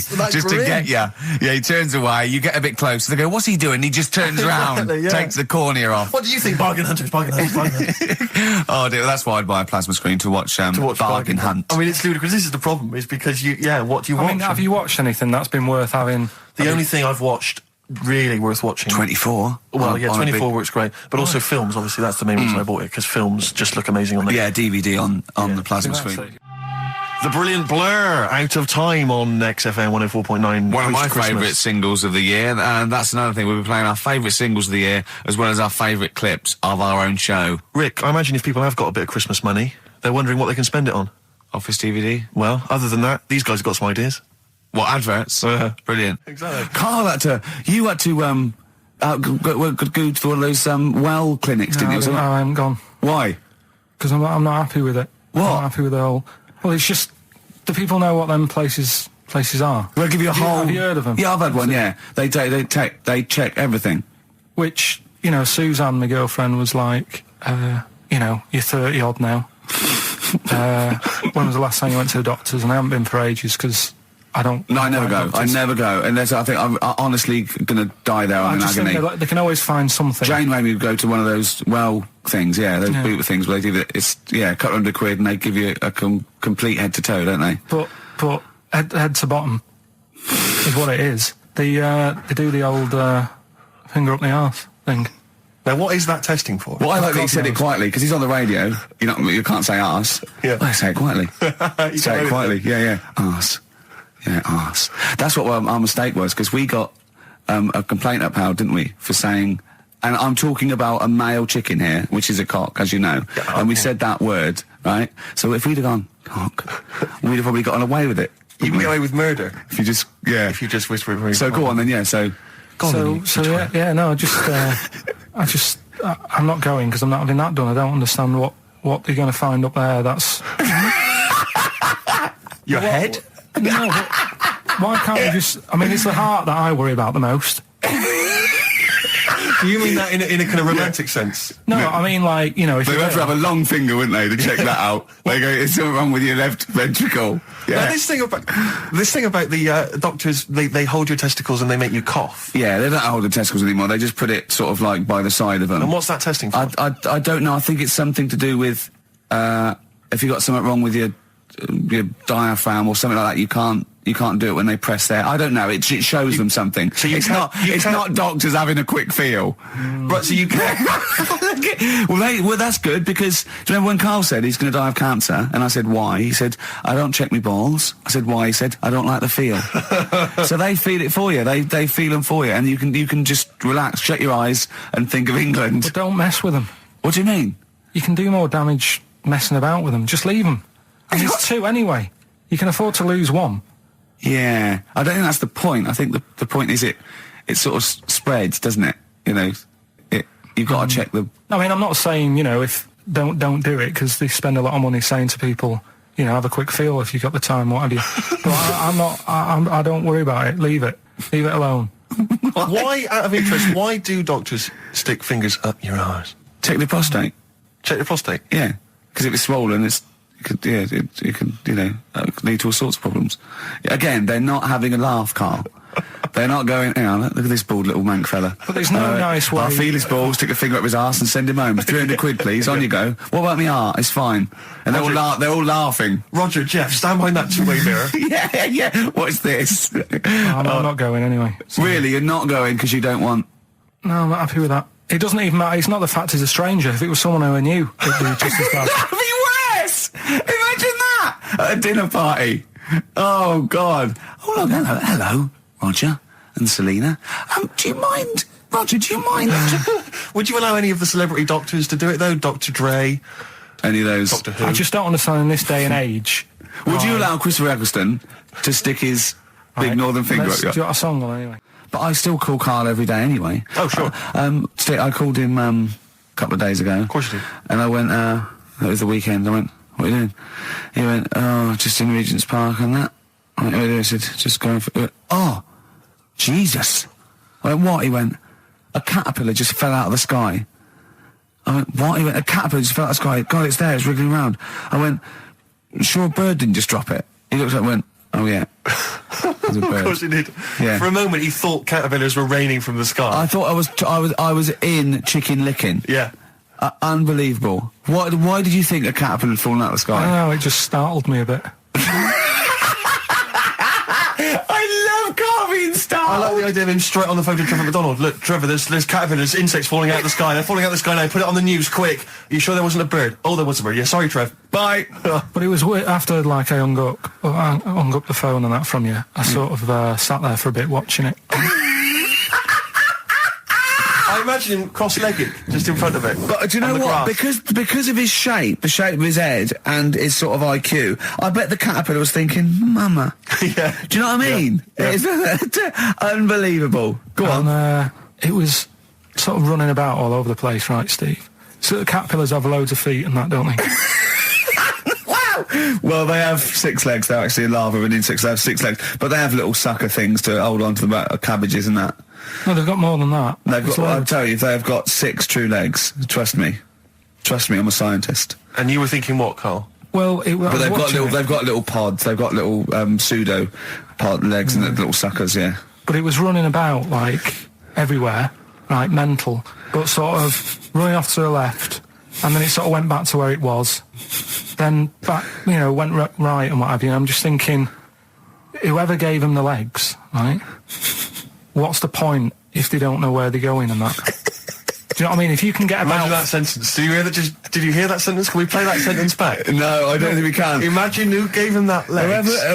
Whoever gave him them legs, what's the point if they don't know where they're going and that? And that. Always and that. And that, but maybe you just, to be fair to the caterpillar, with all its legs, okay, and you didn't know where it was going, it had just been plucked from its house by a bird, shot up into the sky, and then dropped from 80 feet, hitting the ground. Onto the head of a weird, bold-shaved monkey. It was probably concussed. Yeah, it's one of them things again, though. But it still knew more about the world than you. How does that make you feel? I just think it's a waste of time having all them feet. It's the same thing as the... Now it's got feet now! It has a nightmare buying shoes, doesn't it? Yeah. You know, you just mentioned there about sort of no knickers and that. Is this going to be your Auntie Nora? No. Right. It's just, like the last flat that I lived in, I always had a good view across the road and I could see, it was the hairy... There was the hairy Chinese not kid. hairy Chinese kid, he was just a Chinese kid, actually. Yeah. Running because back. that's rare, isn't it? Hairy Chinese kids are very rare, isn't it? Yeah. There's only one official sighting, isn't there? In one of those shit little magazines that you buy. And there was the old woman who didn't move, she was just sat there reading a book all the time. Who we think possibly died and no one came round for weeks, But, and now I've moved, right? And it was quiet for a bit. I always look at what view I'm getting, right? Looks across and it was just sort of empty, sort of flats ready for people to move in and that, right? Anyway, people are in there now, right? And they've put all the furniture in, but I haven't put any curtains up. Oh. Right. So anyway, I'm sort of washing up, just having a look out the window. Yeah. Right. Girl sort of wandering about, knickers on, right? With no knickers on? You mean naked? No knickers. Well, she had a bra on. Right, okay. But, she's probably looking for a knickers. So, I thought, and I don't know how long I was looking. No. Right? But anyway, she looks across. Oh, God. I think she spotted me. Yeah. I think, oh, God. I felt really bad. Yeah. I said to Suzanne... Sorry, is this some sort of Peeping Tom confession? No idea. Well, it's not... That's the thing, though. Peepington. If I was peeping, she was peeping as well, because she was looking over. Works both ways, doesn't it? Yeah, but yeah, all she could see of you was your bald head. Yeah. No. And your hands moving as you were washing up. And some white-looking substance frothing up. Particularly stubborn stain on this glass. Yeah. Oh, God. Imagine that. Imagine if she looked across. I'm assuming your sink is lower than the window. But didn't she just cover up or something? Or she looked back and go, oh, you're looking at my fanny? Well, the thing I did... What? I thought, just sort of drop me boxer shorts. Because I thought... Well, Suzanne said, what are you doing? What are you talking about? What are you talking about? No, just so they can see me cheeks of me. What are you talking about? No, because I thought if she thinks I'm walking about in the nude as well, then we've both got something out of it. Carl, this sounds like a bad excuse in court. I know. So sorry, you were looking at a woman dancing around naked, right? So the only thing you could do was immediately drop your boxer shorts. So she looked across, saw you fully clothed, saw you took your boxer shorts. No, she wouldn't have done, because it's sort of just the top half and the sink's at a side angle, so I was sort of looking out. So she wouldn't have seen your trousers then anyway? No, she did. I moved in front of the window more. So you then made you actually climbed in front of the window. Oh, this is amazing! So you climbed in front of the window to show off it wasn't your naked obvious. lower half. Suzanne said, what are you doing? And I bet she did. What are you looking at? So I sent you in here to clean up. What are you doing? I'm just taking my trousers down, standing by the window. Why? Because there's a naked woman across the road. What do you think I'm doing, Suzanne? I'm exposing myself while looking at some free fame. Leave it. What's up with you, Suzanne? Anyway, Wait a minute, can I just check? A final question. What did the woman across the way... What happened? What was her reaction? I didn't look again. I just thought you've seen a bit of action as well. We're both happy. Let's leave it. Brilliant. So were you waddling around like a penguin with your trousers around your ankles? I just was walking about, and Suzanne said, "What are you doing?" I said, "I'll explain to you in a bit, but don't look out the window because then it's Excellent. obvious." Then he sees that she calls her husband to look at Karl going naked. He goes, "Oh, she's got a... Quick, Suzanne, get him out. There's only one with him. Get some more friends. They've gone one more." Oh, that's a wonderful, wonderful clip, and a great record that preceded or followed it, I'm not sure. But, could I make some dedications? Yeah. Because I, last week, just before we had to come in to record this, popped out trying to get onto the tube, and I had a nightmare, because there were millions of protesters, so-called protesters. Now, a lot of them obviously doing good work. There was one fella, I think you'd have appreciated it, because I know you are very politically active, and I think this guy has really studied hard, and he's realised the best way to make his voice heard on the international political stage is to ride around on a tricycle wearing a jester's hat. He was really shaking up the bloody government. I wouldn't want to be George W. Bush about now. Not indeed. Once he sees that. Once he sees that guy. Imagine his aides rushing in and going, George W., look at this guy. Where's that? That's in London, England. Okay, call off the forces. Is that a large tricycle? Yeah. Is he wearing a nappy? Get me Colin Powell. Why'd you call him Colin, not Colin? It's the way he likes it. Don't about. Just call off the troops. There's a in a jester's hat. Call the troops off. Just bleep some of those bits. Have you got some educating, Ricky, for me? Got some education. I need some education, Carl. I desperately need some education. I want to learn about Chinese kids that are born hairier than average. I want to hear about deaf girls that can hear after their mum hits their head against a wall. These are the things I need to know. I mean, I don't wish to be disrespectful. He doesn't look like a genius. He doesn't look like a genius. But then I don't know what a genius looks like. Exactly. So, Steve. you know, I don't want to be Look at Einstein. Yeah. His mum thought he was mental as a child. Where'd you get that information from? That was in the Einstein book. Well, it was in the Einstein book, then it's presumably true. Which Einstein book is that? His Theory of Relativity? The big book of Einstein stuff. Oh, yeah. Yeah, the big bumper book of Einstein stuff. It's for a coach trip, and you have to fill in E equals MC1 squared, 2 fish, or 3 hello, and then it's multiple choice, and you fill it. It's great. Did his mum think, A, he was a genius, B, mental?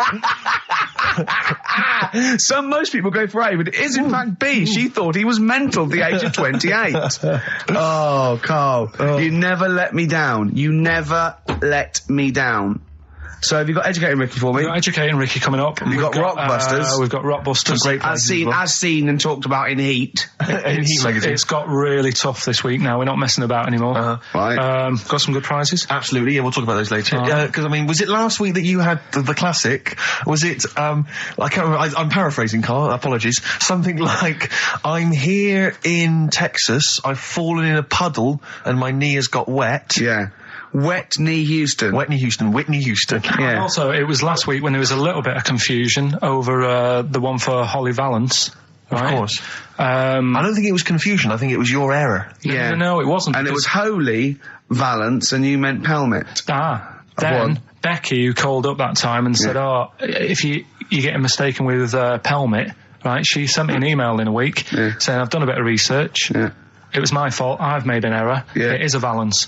Okay. And I know about Valances. As I told you last week, at the very end, my auntie loves them. Yeah.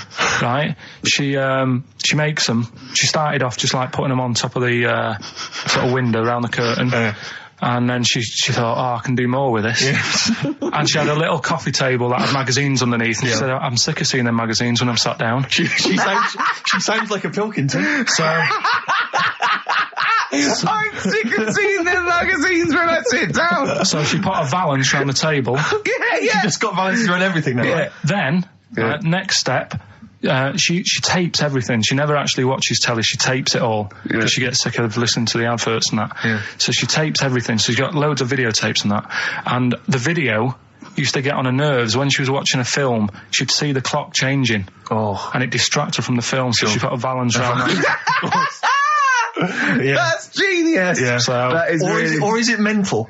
Only Mrs. Einstein can tell. I don't know. She's even made her little Jack Russell look like a hovercraft. Yeah. It's great. So everything's got a balance. If you go round and you stand still for too long, the chances are she'll balance around your head. Yeah. This is this is Auntie who? Auntie Nora. And this is the one that farted for 5 minutes.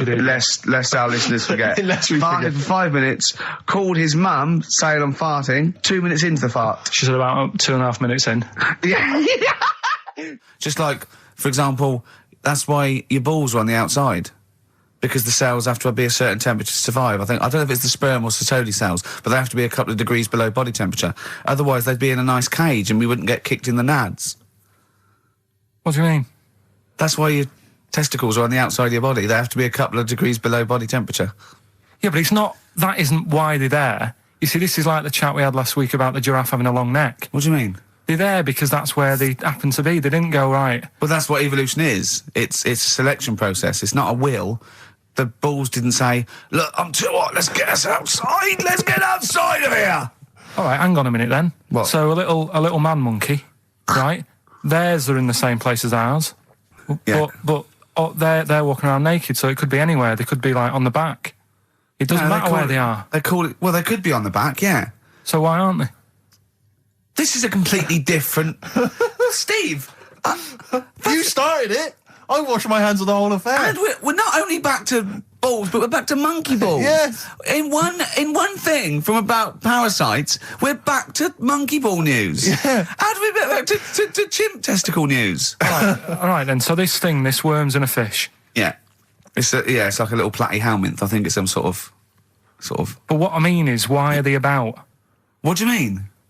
They evolved. But why haven't they died out? Because they're very successful. Yeah. What do you mean? Yeah. What do you mean? Yeah. Tell me the brain event that made you say yeah in that 1 second gap. Because in a way I don't get it, and if I think about it too much, it hurts a bit.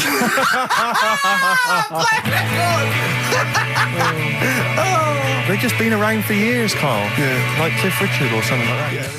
Carl's look at him. Carl looks at you like a cat. Yeah. Whenever we leave him behind, if we don't talk like straight at him and let him see our lips moving, and it's monosyllabic and very look, he's lost in that conversation there. He just drifted off, didn't you, Carl?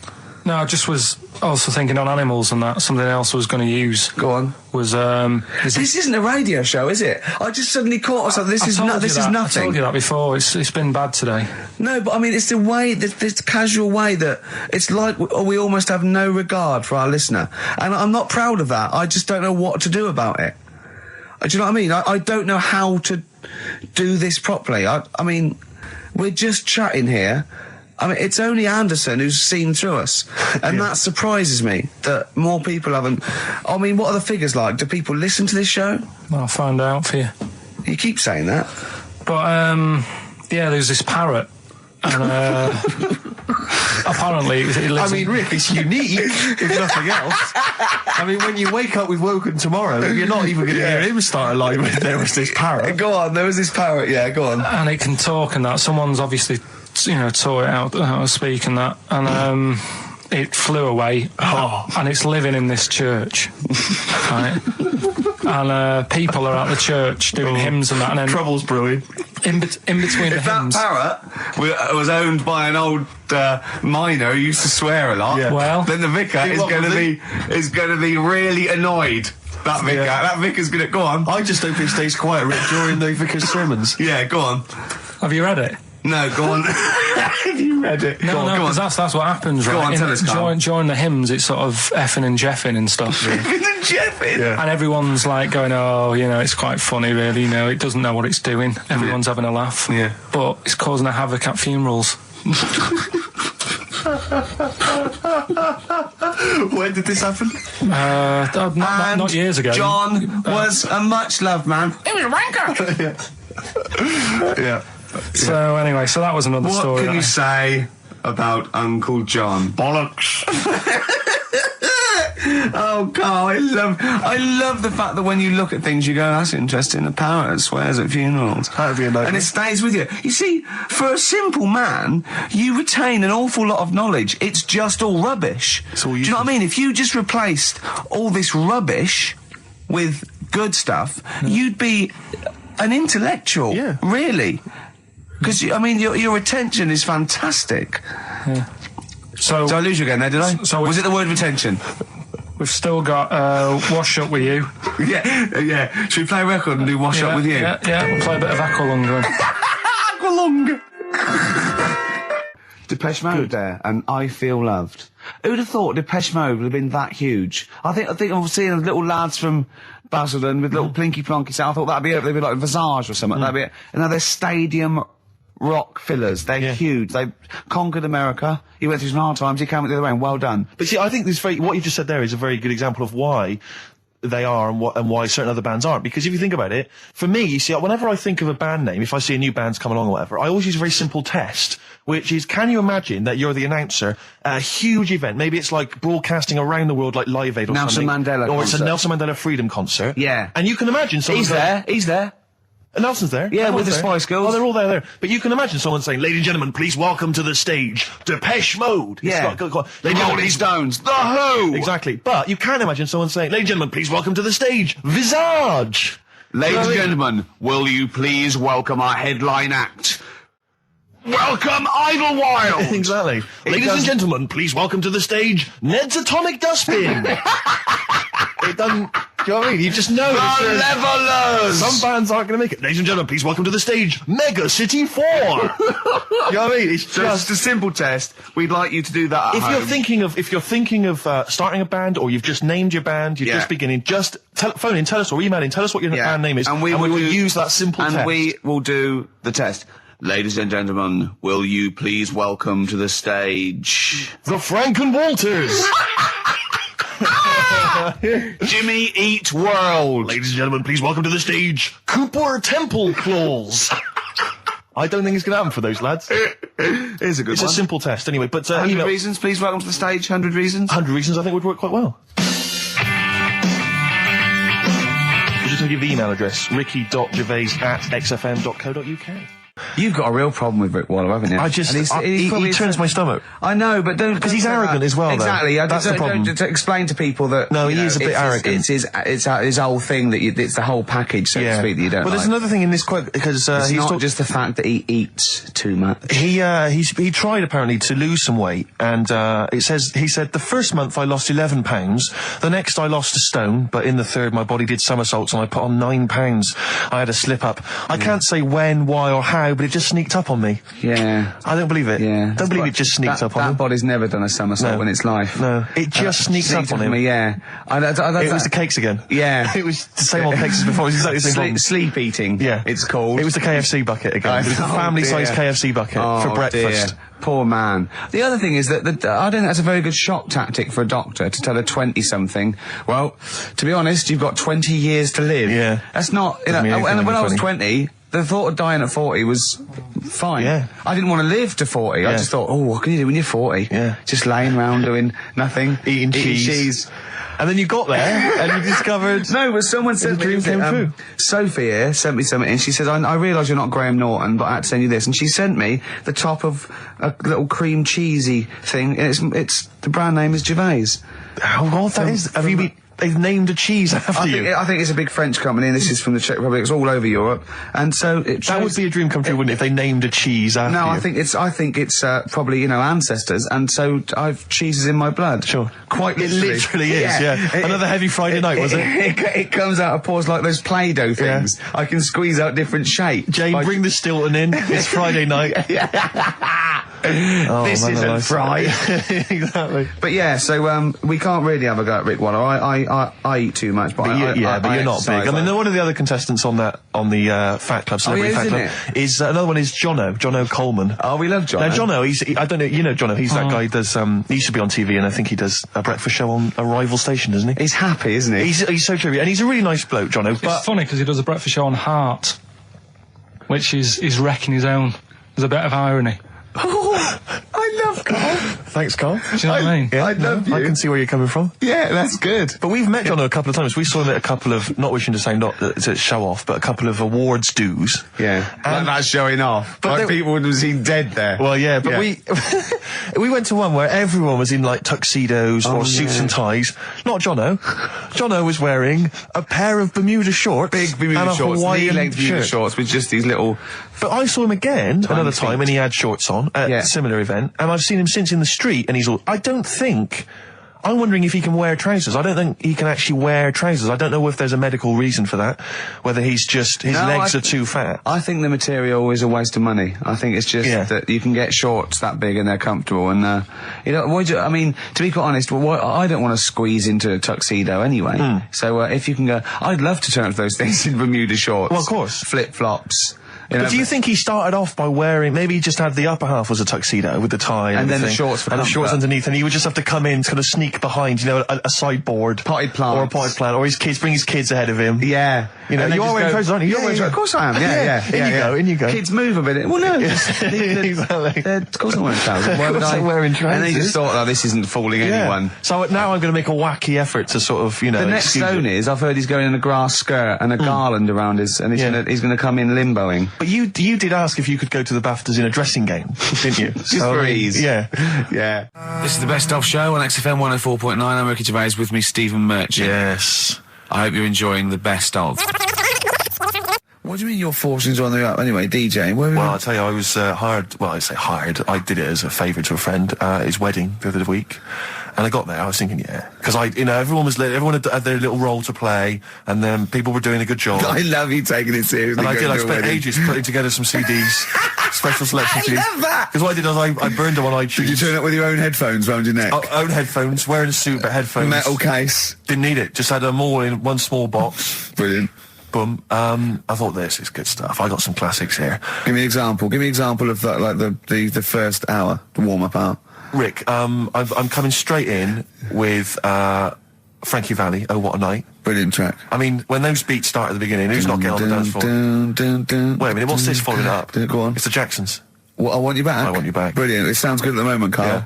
So I'm thinking, at least I'm gonna roar this back, because you know they laid on a good spread. The ceremony was nice, food was nice. I'm thinking this is going to be the piece de resistance. Yeah. Alarm bell started ringing. Why? When I realised there was a marquee outside. Of course, it's a balmy summer evening. I'm stuck inside on the dance floor, so I'm thinking I'm going to be struggling here to get them in. Even with flavours like this, I thought I'd struggle, Rick. So I'm sat there in my suit. I'm sat behind this little DJ console. I've got all the big numbers. There's one or two people making some token effort, but frankly, most people are outside everywhere. No. I was livid. Of course, they couldn't hear it out there. So I was playing to an empty room, really, and I was furious. I was absolutely furious. Because, I mean, what is, you know, they're wasting my time. They're wasting now, I could have just stuck the CD on and gone out. They're wasting Frankie Valli's. Frankie Valli's time. They're wasting the Jackson 5's time. They're wasting, you know, D-Light's time. Yeah. And, so I'm sat there, and there's a couple of people making a cursory effort, mainly when they come to get a drink from the bar. They might have a little quick, you know, couple of twos. You shout, we don't want your not interested. All of you or no one. All of you or no one at all. And, then there's a microphone set up because people have been doing speeches. This little girl gets on the mic, right? It's being funneled through the speaker system. So every time I put my headphones on... Miss Dynamite, was it? It wasn't, sadly, Miss Dynamite. Although she decided to have a little go at MCing. She was screeching a little head How off. old is she? Oh, I don't know, 8 or 9. At their most annoying. When children are their most annoying, because they got a bit of confidence there. They're a bit cocky. They're not shy anymore. They're a bit arrogant. Yeah. She's screeching her head off, so I'm playing, you know. And she doesn't know it. Your face! I'm playing into the groove. No one's getting into the groove because she's going mental. She's just going, what's this? I don't know what this is. Play something I know. I'm thinking I haven't got any bloody DJ Otsu or Crazy Frog. I'm not going to play what you... So she's just screeching along, ruining it for everyone. I say everyone, there was no one there. So me, she was ruining it for me. I bet you were really angry. I was furious. But of course as well, every time she screeched, it went through my headphones. So, of course, and then her dad comes along, right? And I'm thinking, all right, he's seen what's happening. Just imagine you in your suit, sweating, getting annoyed at someone ruining your set that no one's listening to. I think, her dad's coming over. He's going to put pay to this. He's realised that, you know, she's causing a disturbance. He comes over there, joins in. No. Sits her on his lap. He's just saying, she's having a whale of a time. I'm thinking I'm furious. I'm thinking it's his responsibility to shut her up. He's not going to do anything. What can I do? I can't step in. No. And I know very well that if I interfere, he's going to say, oh, well, she's enjoying herself and no one's dancing anyway, and we've just got into a fracas. Yeah. I didn't want to start a fight. No. Because I don't know, but he'd have knocked you out, wouldn't he? Someone would have got knocked out. And I'm not saying who it would have been, but, but there were, to bear in mind, Rick, there would have been 2 of them. And, so I didn't want to get into a fight with him. And, anyway, so I'm playing. Anyway, so my friend came along. He realised what was happening, and I didn't have the guts to unplug the microphone because he'd have known. You see. Yeah. So I got my friend to do it when she had her back turned. So he pulled the plug out. The microphone went dead. She went, "What's going on?" I went, "I don't know what you're talking about." I said, "I don't know." She said, "Where's the microphone?" I said, "You must have broken it." I don't know what's going on. Someone will probably make you pay for that. And anyway, at least we shut her up. That is great. But it really went from bad from worse. And there's that thing when you panic, you start panicking. So you're putting on a lot of flavours that you would have saved till the last hour. What are we talking? Boom, boom, shake, shake. Exactly. You're throwing him in early. Love Shack's coming on way too soon. Really? Oh, Love Shack before 11. It's heresy, but I had to do it. But anyway, in the end, I made the bride go and get some people in. I said, look, it's your special night, all right, and they're going to enjoy this. I'll be honest, love, this is a washout, and it's up to you to turn this wedding around, or I'm walking. And I tell you, they're going to have a sour memory of this evening, unless you bring some people in. Get everyone in dancing. So she got him in at the end. Brilliant. And I'll tell you this, Carl. I mean, I don't know what you say, but they were loving it. They were absolutely loving it. A bloke came over and said, "Have you got Amarillo?" I said, "No," but I put on something even better, Delilah. Wedding crowds always go for Delilah. A song, of course, about old man killing his wife. But it always goes down very well, strangely, at weddings. They get into a sort of hokey-cokey thing. They went berserk for it. And I was following it up with, I had the monkeys, I had all sorts going on. Brilliant. Of course, you know what happens. What? I'm going great guns. People are absolutely loving it. They're rocking it. I throw in, I had something cracking on at the end. Come On Eileen, of course, was on. People were going berserk for it. Which is unfortunate because the bride's name was Eileen. Yeah. And then the bride pipes up. I'm throwing the bouquet.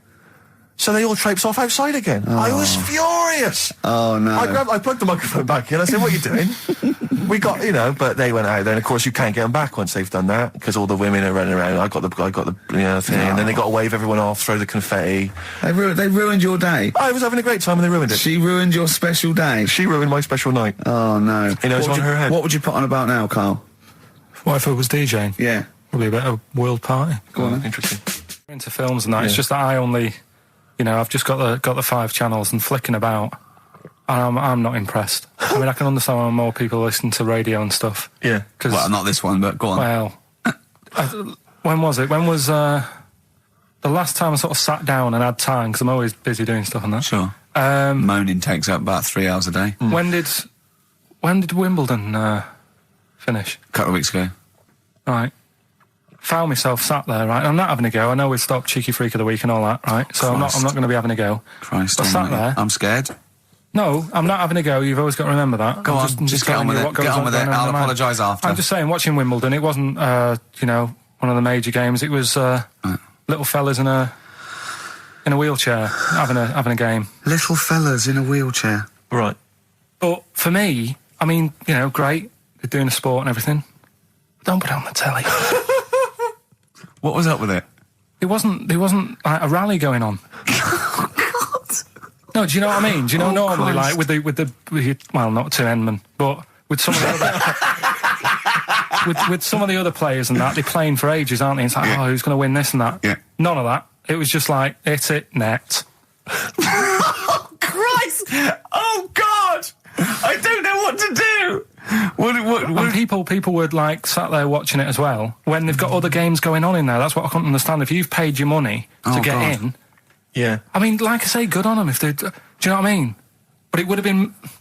And they all start first in the marathon. I just thought it would have, give them a game of swing ball or something. Yeah. You know what I mean? No, yeah, I understand. Oh, God. Yeah. There's never anything XFM in the community. Let's play a tune. Ricky Gervais, Ricky Gervais. Don't put my name to this last link. Don't put my name to this last link. Ricky.Gervais, xfm.co.uk. Oh. Magic, Virgin, if you're listening, we are available probably sooner than we thought. Oasis. and Songbird. It's a nice little ditty. It's all right, yeah. Of a Saturday. Yes, thank you. XFM 104.9. Ricky Gervais, Steve Merchant, Karl Pilkington. I think we should go straight into it, Karl. I think we should do the competition. There's Karl in the corner. It seems a little premature. Do you reckon? Yeah, I think so. It's so good. We should tease it out. Well, it's a big thing. It's just that I've got absolutely nothing to say.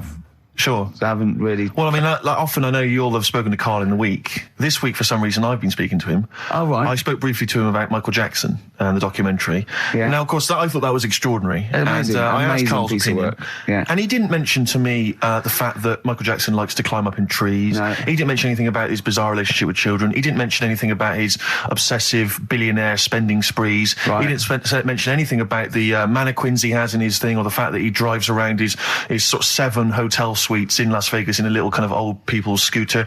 The only thing of note for Karl was he said to me, "Did you notice how big his hands are?" I'll tell you what, though, I did. What?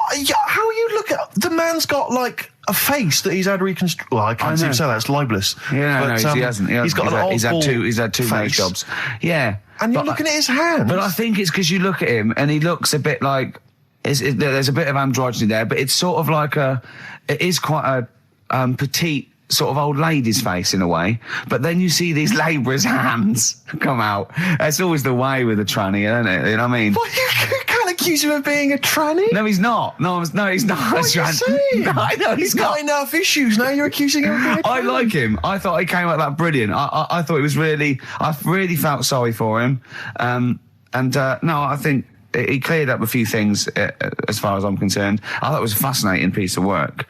But I did like the shopping spree. That was great. Extraordinary. Because he's just got going around just pointing. I know it was bad taste, wasn't it?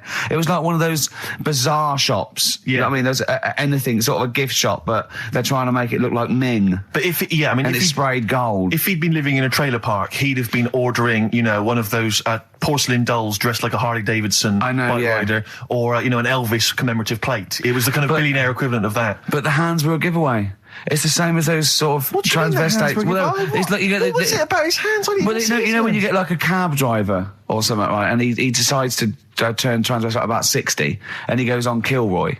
Do you know what I mean? That way, he got a twin set of pearls, and he goes, "I've never felt so comfortable." But his hands are still big. He's got a little wig, and he's got the lipstick on, and he's with his teenage kids who are going, "Kill me." Do you think he's been having surgery on his hands to make them larger? Bigger, yeah. Is that why he was wearing that glove through most of the Exactly. But I think he wants to be a goalkeeper. Right. And they said, you can't, Michael, you got a big hands. It would help him climb the trees. Yeah. And he can play tennis now without a racket. Yeah. So what did you make of it, Karl? Were you intrigued? The Michael Jackson thing. It was all right. So it was last week when there was a little bit of confusion over the one for Holly Valance. Right? Of course. I don't think it was confusion. I think it was your error. No, it wasn't. And it was Holy Valance, and you meant Pelmet. Then Becky, who called up that time and said, if you're getting mistaken with Pelmet, right, she sent me an email in a week saying, I've done a bit of research. Yeah. It was my fault. I've made an error. Yeah. It is a Valance. Okay. And I know about Valances. As I told you last week, at the very end, my auntie loves them. Yeah. Right? She makes them. She started off just like putting them on top of the sort of window around the curtain. And then she thought, I can do more with this. Yeah. And she had a little coffee table that had magazines underneath. And she said, I'm sick of seeing them magazines when I'm sat down. She sounds like a Pilkington. So... I'm sick of seeing them magazines when I sit down. So she put a Valance around the table. Yeah. She just got Valances around everything now. Yeah. Right? Then, next step... she tapes everything. She never actually watches telly. She tapes it all because she gets sick of listening to the adverts and that. Yeah. So she tapes everything. So she's got loads of videotapes and that. And the video used to get on her nerves. When she was watching a film, she'd see the clock changing. And it distracted her from the film. So she put a Valance around that. That's genius. Yeah. So, that is or is it mental? Only Mrs. Einstein can tell. I don't know. She's even made a little Jack Russell look like a hovercraft. Yeah. He's great. So everything's got a Valance. If you go round and you stand still for too long, the chances are she'll put a Valance around your head. Yeah. This is this is Auntie who? Auntie Nora. And this is the one that farted for 5 minutes. Lest our listeners forget. Farted for 5 minutes. Called his mum, saying I'm farting.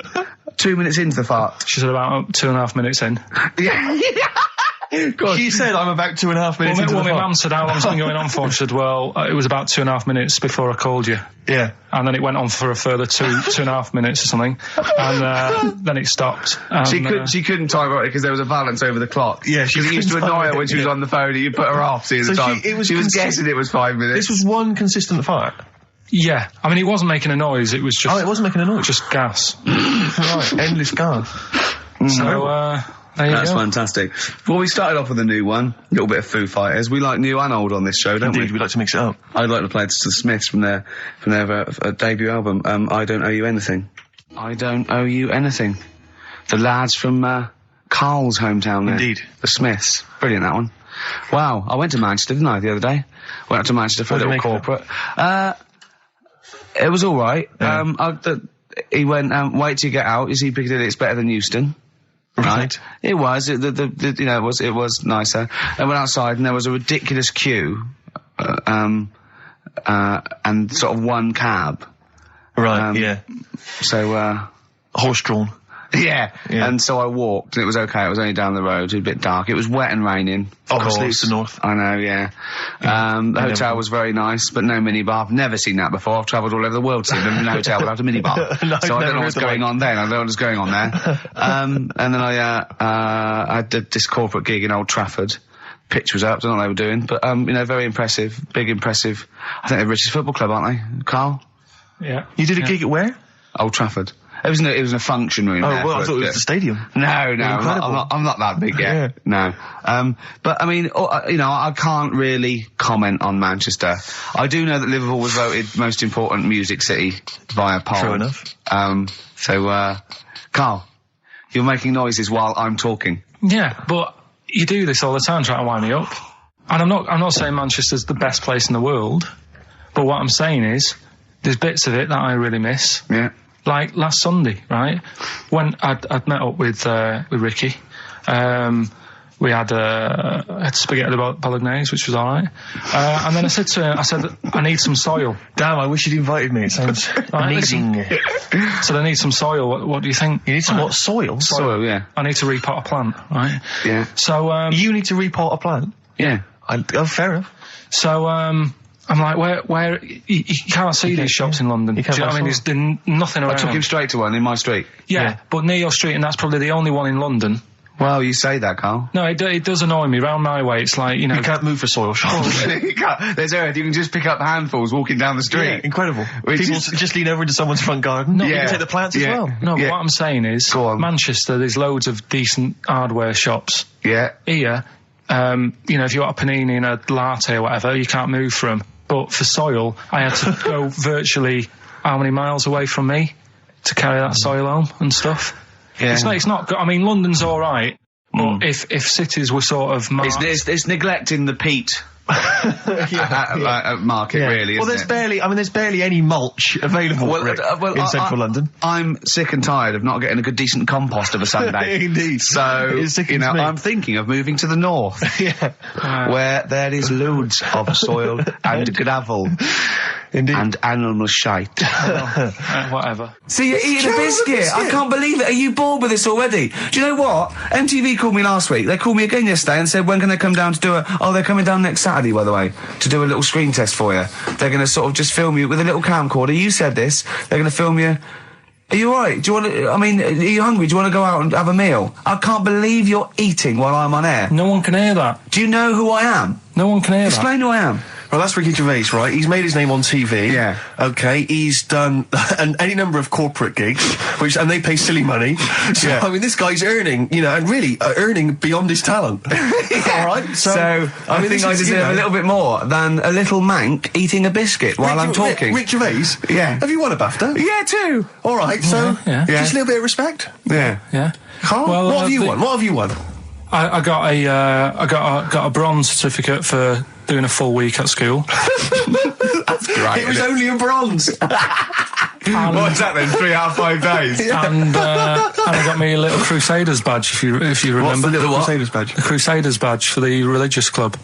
So was that the fella that you went and played? You had to go ping pong ball. So they wanted to talk to you about God. Yeah. Yeah. You got a Crusaders badge, did you? Yeah, that's why I went. That's why I joined. That's why I joined. For the badge. I like the little badge. Did 4 weeks and then packed it in. Travis on XFM 104.9 on Ricky Gervais with me, Steve Merchant and Karl Pilkington. We're doing Educating Ricky. Right, final one. Come on, Karl. Right, what was it? It was, why don't they just get a diary or some paper or something to write on? Yeah. Because snappy. I couldn't think of a heading for it. It's basically, Go on. people who have tattoos, I've never understood it, right? That they have something put on their arm. Right, sorry. Have we started the educate? Is this part of it? Are you educating me? This is something that will be useful in my life that I didn't know about. Yeah. Go on then. No, it's just that they've got a machine out, right, that does tattoos. Tattoos. You come up with a design you want, and you sort of this machine scans it, and you put your arm in this thing, and you press print or whatever, and then it does the tattoo on your hand. Or on your what, like loads of little needles that follow a pattern? Yeah, the computer, basically, yeah. Is it a real tattoo? It's a proper one. The fella said... well, as long as it goes out, it pierces the skin with a I just wondered if it's one of those kind of, those kind of... No, it must be lots of little needles or a moving needle that can go Sorry, along but how is this cleaned, like, in between each person? Dunno, probably... I don't know. Well, no, as long as it's only that... If it's one needle, it's just the head, isn't it? If it's one needle that moves, and does it like like loads of little... What are we gaining from a machine doing it? Just because, they're not going to sort of mess it up. But hold on, how do you keep your arm still? Because your skin moves slightly. It's the machine sort of strapped to your arm. Right, and so the fella, it's spread... the fella said that the tricky thing was in all this, it was the fact that, nobody would let him test it out on anyone else, so he had to do it himself.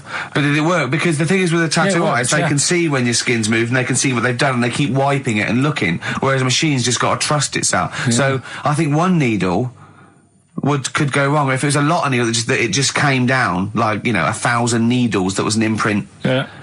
But obviously I'm asking someone who hasn't delved any further than there's a machine that can give you a tattoo. That's all you've got at the moment, isn't it? Well, yeah, basically. That's all you've got? I mean, that's what I've got, because I'm not a fan of tattoos. I don't... But where did you read this again? This was... Internet? This was on the internet, yeah, it was, yeah. Okay. And I just don't understand why people do it. That's what got me attention. Because me... Sorry, what have I learned from this? That if you wanted to get one, you can get one done by a machine now. People say machines are sort of taking over and that. And there's another one. But it's just the fact. I mean, I don't know. So give us the snappy title of this education again. Why don't they just get a diary or some paper or something to write it on? That's what I always think when I see people with loads of tattoos. Like there's that fella who we were talking about the other week in Scotland who was covered 99% in tattoos. Yeah. It's just like, what have you done that for? Yeah. Do you know what I mean? You can't get rid of it now. You've done it now. Yeah. One of my uncles, right, Tattoo Stan, he's just caked in them. Tattoos. Right. I don't think he's my proper uncle, but it's just like my dad's got... Tattoo Stan! No, my dad's got... That's a province in Russia, isn't it? My dad's got loads of mates who... When you say he's not your proper uncle... do you know, like, when someone comes around with, all right, Uncle Stan? Yeah. Do you know what I mean? And my dad had loads of mates like that. There was John the Screw. Right. So he either works in a prison or he likes to have sex. Cabbie. Cab driver. Okay. There was Jimmy the Hat. I don't know what he did. Jimmy the Hat? Yeah. And, did he wear a hat? No. No. There was Fred the Veg. You sure he wasn't a relative? Sorry. Fred the Veg used to get us like big bags of potatoes and that. Fred Veg, okay. And there was Tattoo Stan. Right. And he was just caked in them. And I used to always look at him thinking, why have you done that? I must have only been like, 6 I suppose or 7. if you're born with a name like Tattoo Stan, exactly, you're destined, aren't you? Were really? they like a 1950s gang? I'm worried about. I'm worried about doing a bank job. What was his name? The Hat. What was his name? Jimmy the Hat. I'm worried about Jimmy the Hat. Yeah. Not having a hat. I don't understand it. Are you sure he didn't have a hat? Not when I met him. Did he ever wear a hat? I didn't see him that much. Do you think it was a joke, like, when your mate's sort of like, 8 foot and huge, you call him Little John or Tiny? Do you think... the fact that he never wore a hat? They went, hold on, I've noticed something about Jim. Go on. No hat. And I go, oh, true, let's call him Jim the Hat. Jim the Hat, yeah. But my Uncle Stan, he had like loads of them. He did them himself. Oh dear! And it was always that thing. God. What was it? Things like he had like the cross cut here, made in Britain, and if you're going to do them yourself, I'd say at least make sure you're sort of a good drawer. Yeah. And don't do it in the mirror so it comes out backwards. Well, that was the other thing. But, like, I remember he did, names are alright. He had, like, all his kids' names down his arm. And, what are they called? Yeah. Oh, God, it's... Tattoo Stan Jr. Yeah. And, Paul shits to bed. I'm trying to... Oh, Wabbai Kate. Yeah. But he had... Frankie never amounts to anything. Oh, God. So he had, like, Johnny, I don't think he's mine.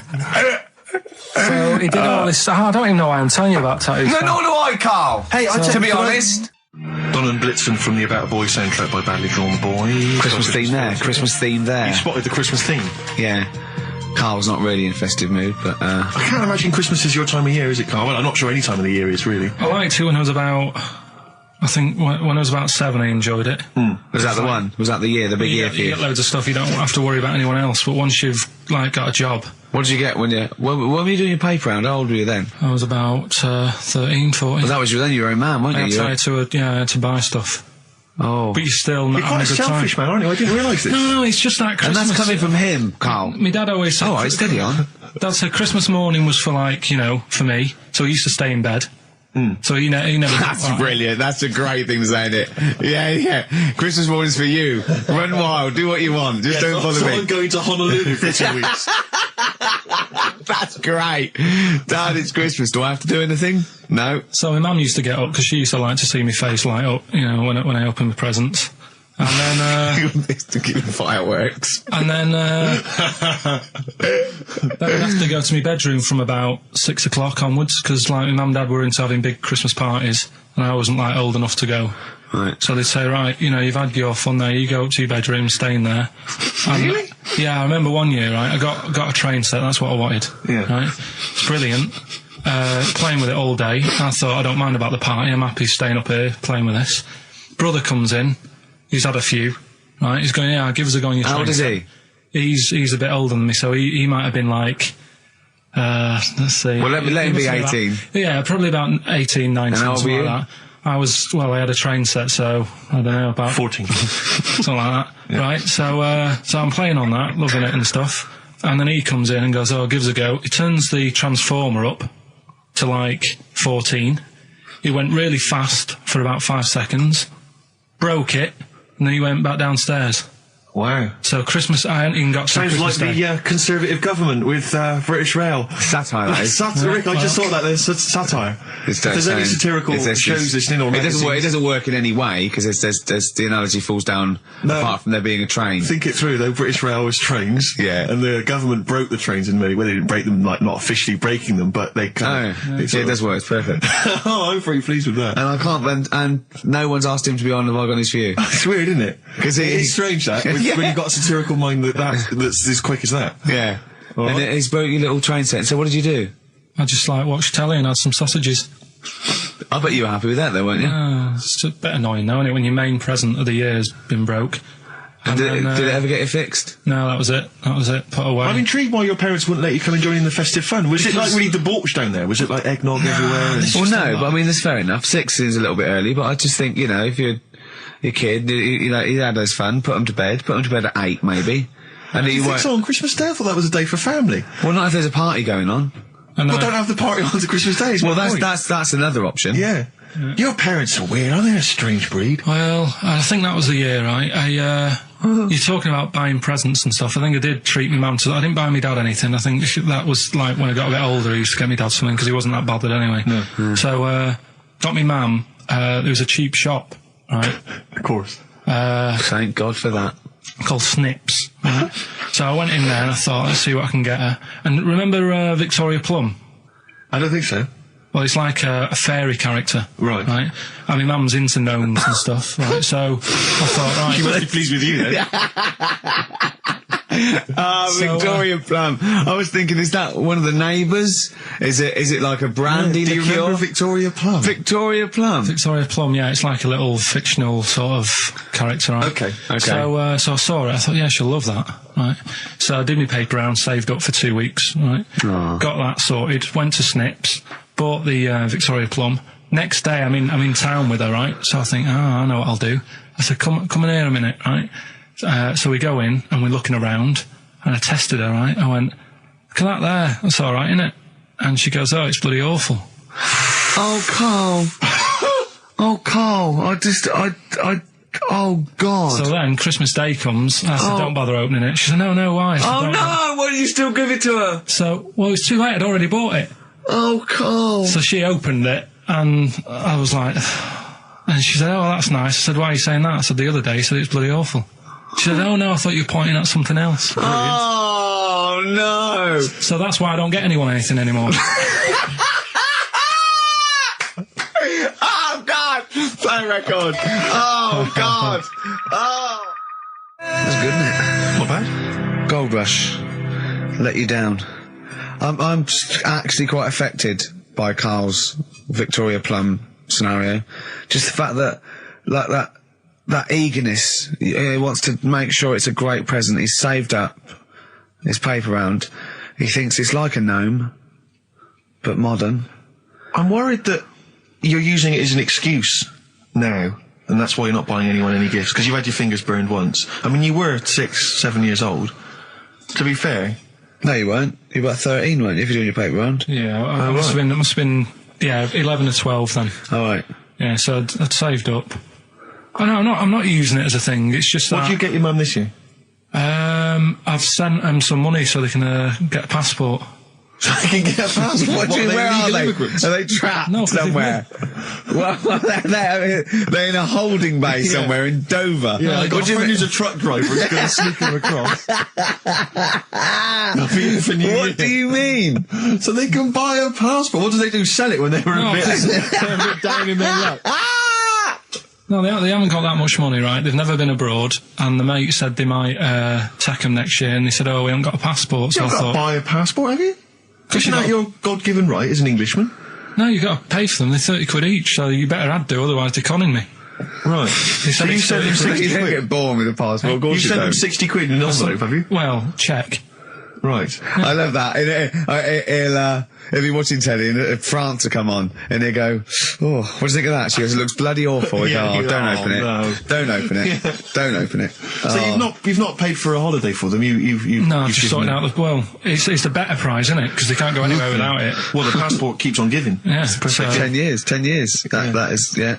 So, but no, I never used to, I can't think of other things. I used to get my dad once I started getting him stuff, it used to be a dressing gown, and then, but as an extra surprise, I used to put like a cigar in the pocket, so he'd think that was it. Yeah. Then he'd put it on and put his hand in the pocket. Right, and then he'd just hit you because he thought you'd nicked it. Yeah. Oh dear. So you bought him a jacket with a cigar? That's quite thoughtful. Did you sneak a cigar once one Christmas? Yeah. Well, that's when they used to have like the big do's, like I say. You know, they were known for it. Like the whole estate used to know that. You know, we were having a party. Yeah. So they'd all come round. So they'd all come round and just have food and drink and that. I cannot imagine how unpleasant that must have been. Awful. And you locked in your bedroom with a broken train set. Yeah, and looking at Victoria Plum, whatever that was. In the bin. Oh, in the bin, yeah. And hear a mum saying, and he got me this. Isn't this piece shit of rubbish? You could hear him just throwing it against the wall and laughing. And all the neighbours laughing. And you'd come down just be in pieces with loads of spit on it. Just loads of gob on it. Eyes. And all the Polaroids of them just like laughing at him, pointing, stamping on it. Yeah. Alright. Well, all flooding back. But no, I used to get up in the morning and then like they'd still sort of all be there asleep on the floor and on the sofa. Oh, that's awful. Oh, that's terrible. Christmas is surely the one day a year which is a family thing. It's for the kids. They're the ones that was Boxing Day. Well, I know. Oh, that's all right. It's over. Yeah. Back on the bike. All right. Who's going to pay for this? What, me? Yes, Karl. You're doing 2 rounds today. Yeah, what's your paper round supporting the entire family? Yeah. No, so I used to get up and like go downstairs and they'd be asleep, so I'd be mooching about trying to find like another present that's still working. I love the idea that these people from the estate had like squashed his presents. So Yeah, so I found a cigar that had been sort of lit up and then put out, so I thought, I'll have a go at that. Yeah. I went outside and had a go, and that's the last time I smoked. Right. Sort of, I tried it, I thought, I don't like that. I love the fact that he does everything once. Yeah. In his life. It's a line of, I've done everything once. I don't need to do it again. Teenage Fan Club from the XFM Christmas album, and that's Christmas Eve. Their guitar sounds are just brilliant. They're just always so nice. Alright, Carl, would you like that? Would you like Teenage Fan Club? Yeah, they're good. Carl, I feel like you've never kind of enjoyed the wonder of Christmas. I can't ever get the sense, maybe except when you were very, very young, you know, that kind of bright-eyed, you know, thinking of Santa, you know, kind of landing on the roof and climbing down the chimney and drinking the sherry or whatever. So I like the idea of it, right? Sure. The sort of, you know, I used to get a couple of annuals every year, you know. So did I, yeah. And I was allowed to open one on Christmas Eve. Oh, that's brilliant. So they could throw it on the fire. I think a quick skim through, do the word search right. Yeah. I think that's a light of a cigar off the cooker. Oh. Well, anyway, listen, a good friend of ours, Ross Noble, the comedian, brilliant, he gave me this picture, Carl, which he's got from a magazine. He loves you. And I have to say, I think this... I just looked at it then. Obviously, it's not going to mean much to the listener. Oh, this is self-indulgent. But it is currently available. I think it's in the current edition of Bizarre magazine, so you might want to buy that. It's not horrible, though, is it? There's a certain grotesqueness about it. Oh, it's a deformed person, isn't it? Well, to a degree, but I think what it's going to do for Carl is give him, I think for you and I, Rick, we're going to see his face. Light up. Brighten up, like opening a wonderful Christmas gift. Oh, you know what? I think I've seen this. Is this the one with the kid with the big head? I'll be honest with you, Carl, it is. Have you seen it already? Yeah. Let me just show it to you again so you can kind of I haven't seen it. It's like... yeah. We shouldn't be laughing at that. No, but that is like the kid who I went to school with. That is the same. That can't be the same. So do you recognise him? Seriously, that is the same thing he had. I mean, I have to say, it does look like it's been computer generated. It's so odd. Yeah. But look at the child's face. I know. Look at his reaction. Don't take another photo of me. I'm not sure this is right. It's not right. But I was hoping that would give you, Carl, just a little glimpse of. We've had a request as well on the best bits. Someone wants to hear you talking about your mates with the big heads. I don't believe it, because every time we go there, we get some sort of complaint about something. About what? Just leave it.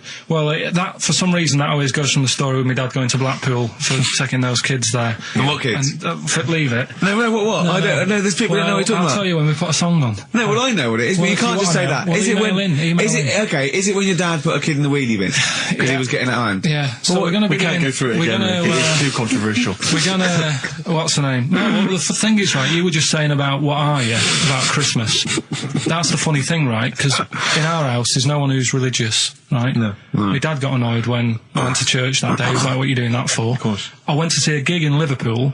Remember the band The Christians? Yeah. He thought I'd join some club. Yeah. I said, I've been to see The Christians. He was saying to me, man, what's he doing going out with them? Yeah. And then the other thing is, because I'm not christened or anything, my mum used to say to me, don't tell anyone that, because there's witches and stuff. I want to go back and see his upbringing. I just want to go back and see him at 7. One day in the life of Karl, age 7. Just to have 3 ghosts visit him tonight.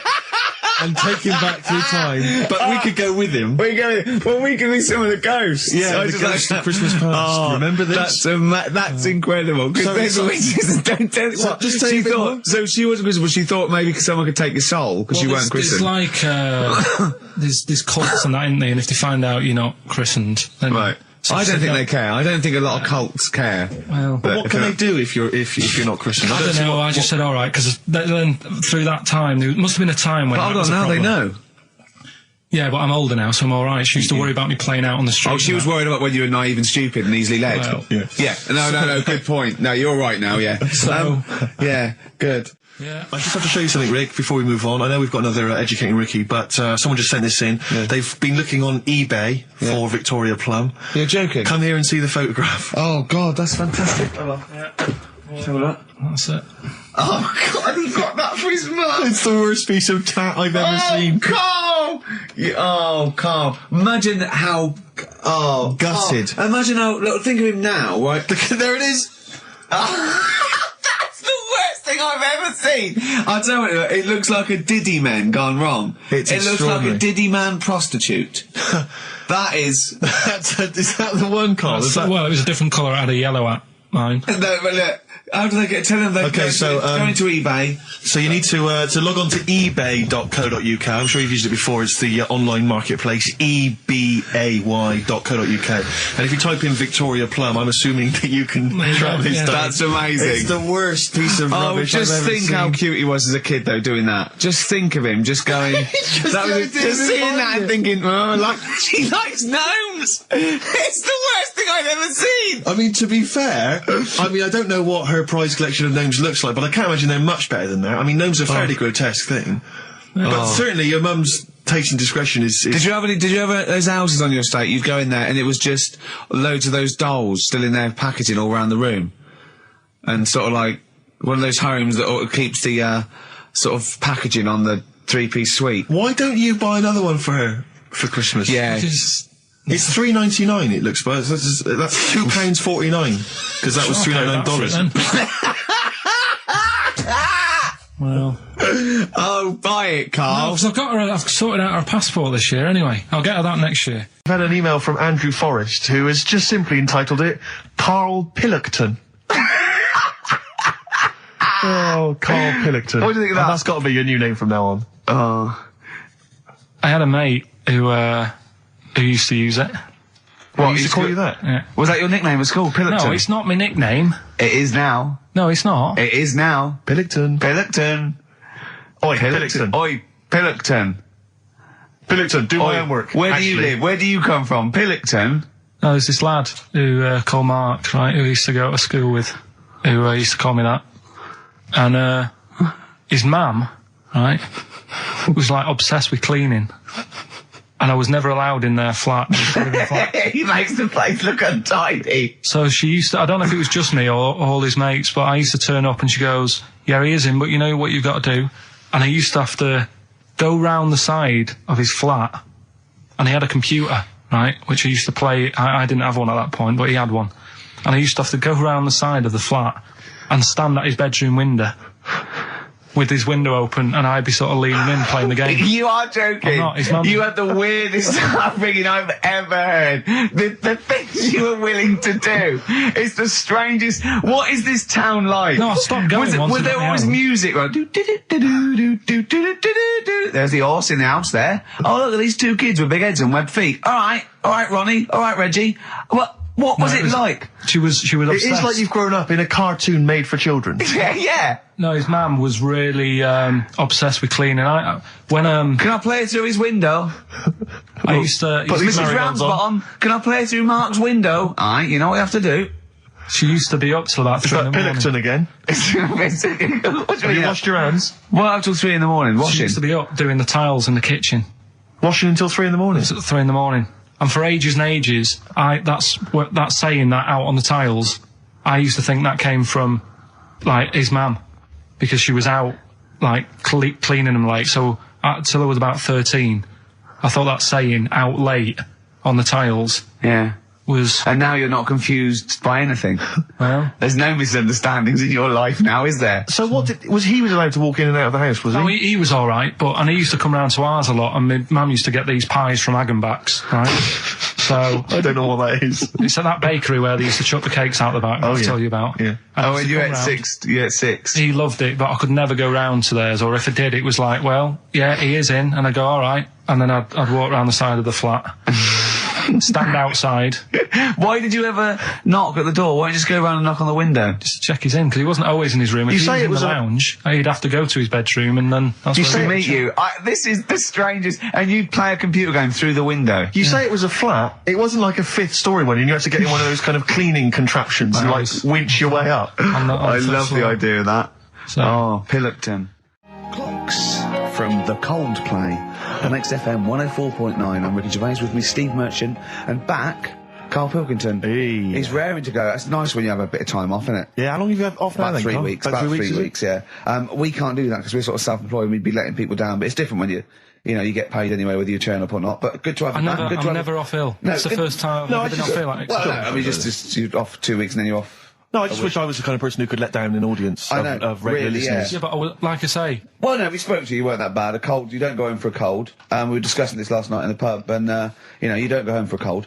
Okay, then, so moving on, what have we got then? We've got some great songs. I've brought in the Smiths, I've brought in Buzz Cox, I've brought in Neil Young, I know Steve's got some hip-hop. Some great hip-hop. I've got some great Elvis Costello. It's going to be great. Carl, come on, concentrate. You've been away for 3 weeks. Just annoyed. No, stop saying that. What? You're annoying me now. Why? What do you do? Go home ill? Oh, he's annoyed me. Oh, has he?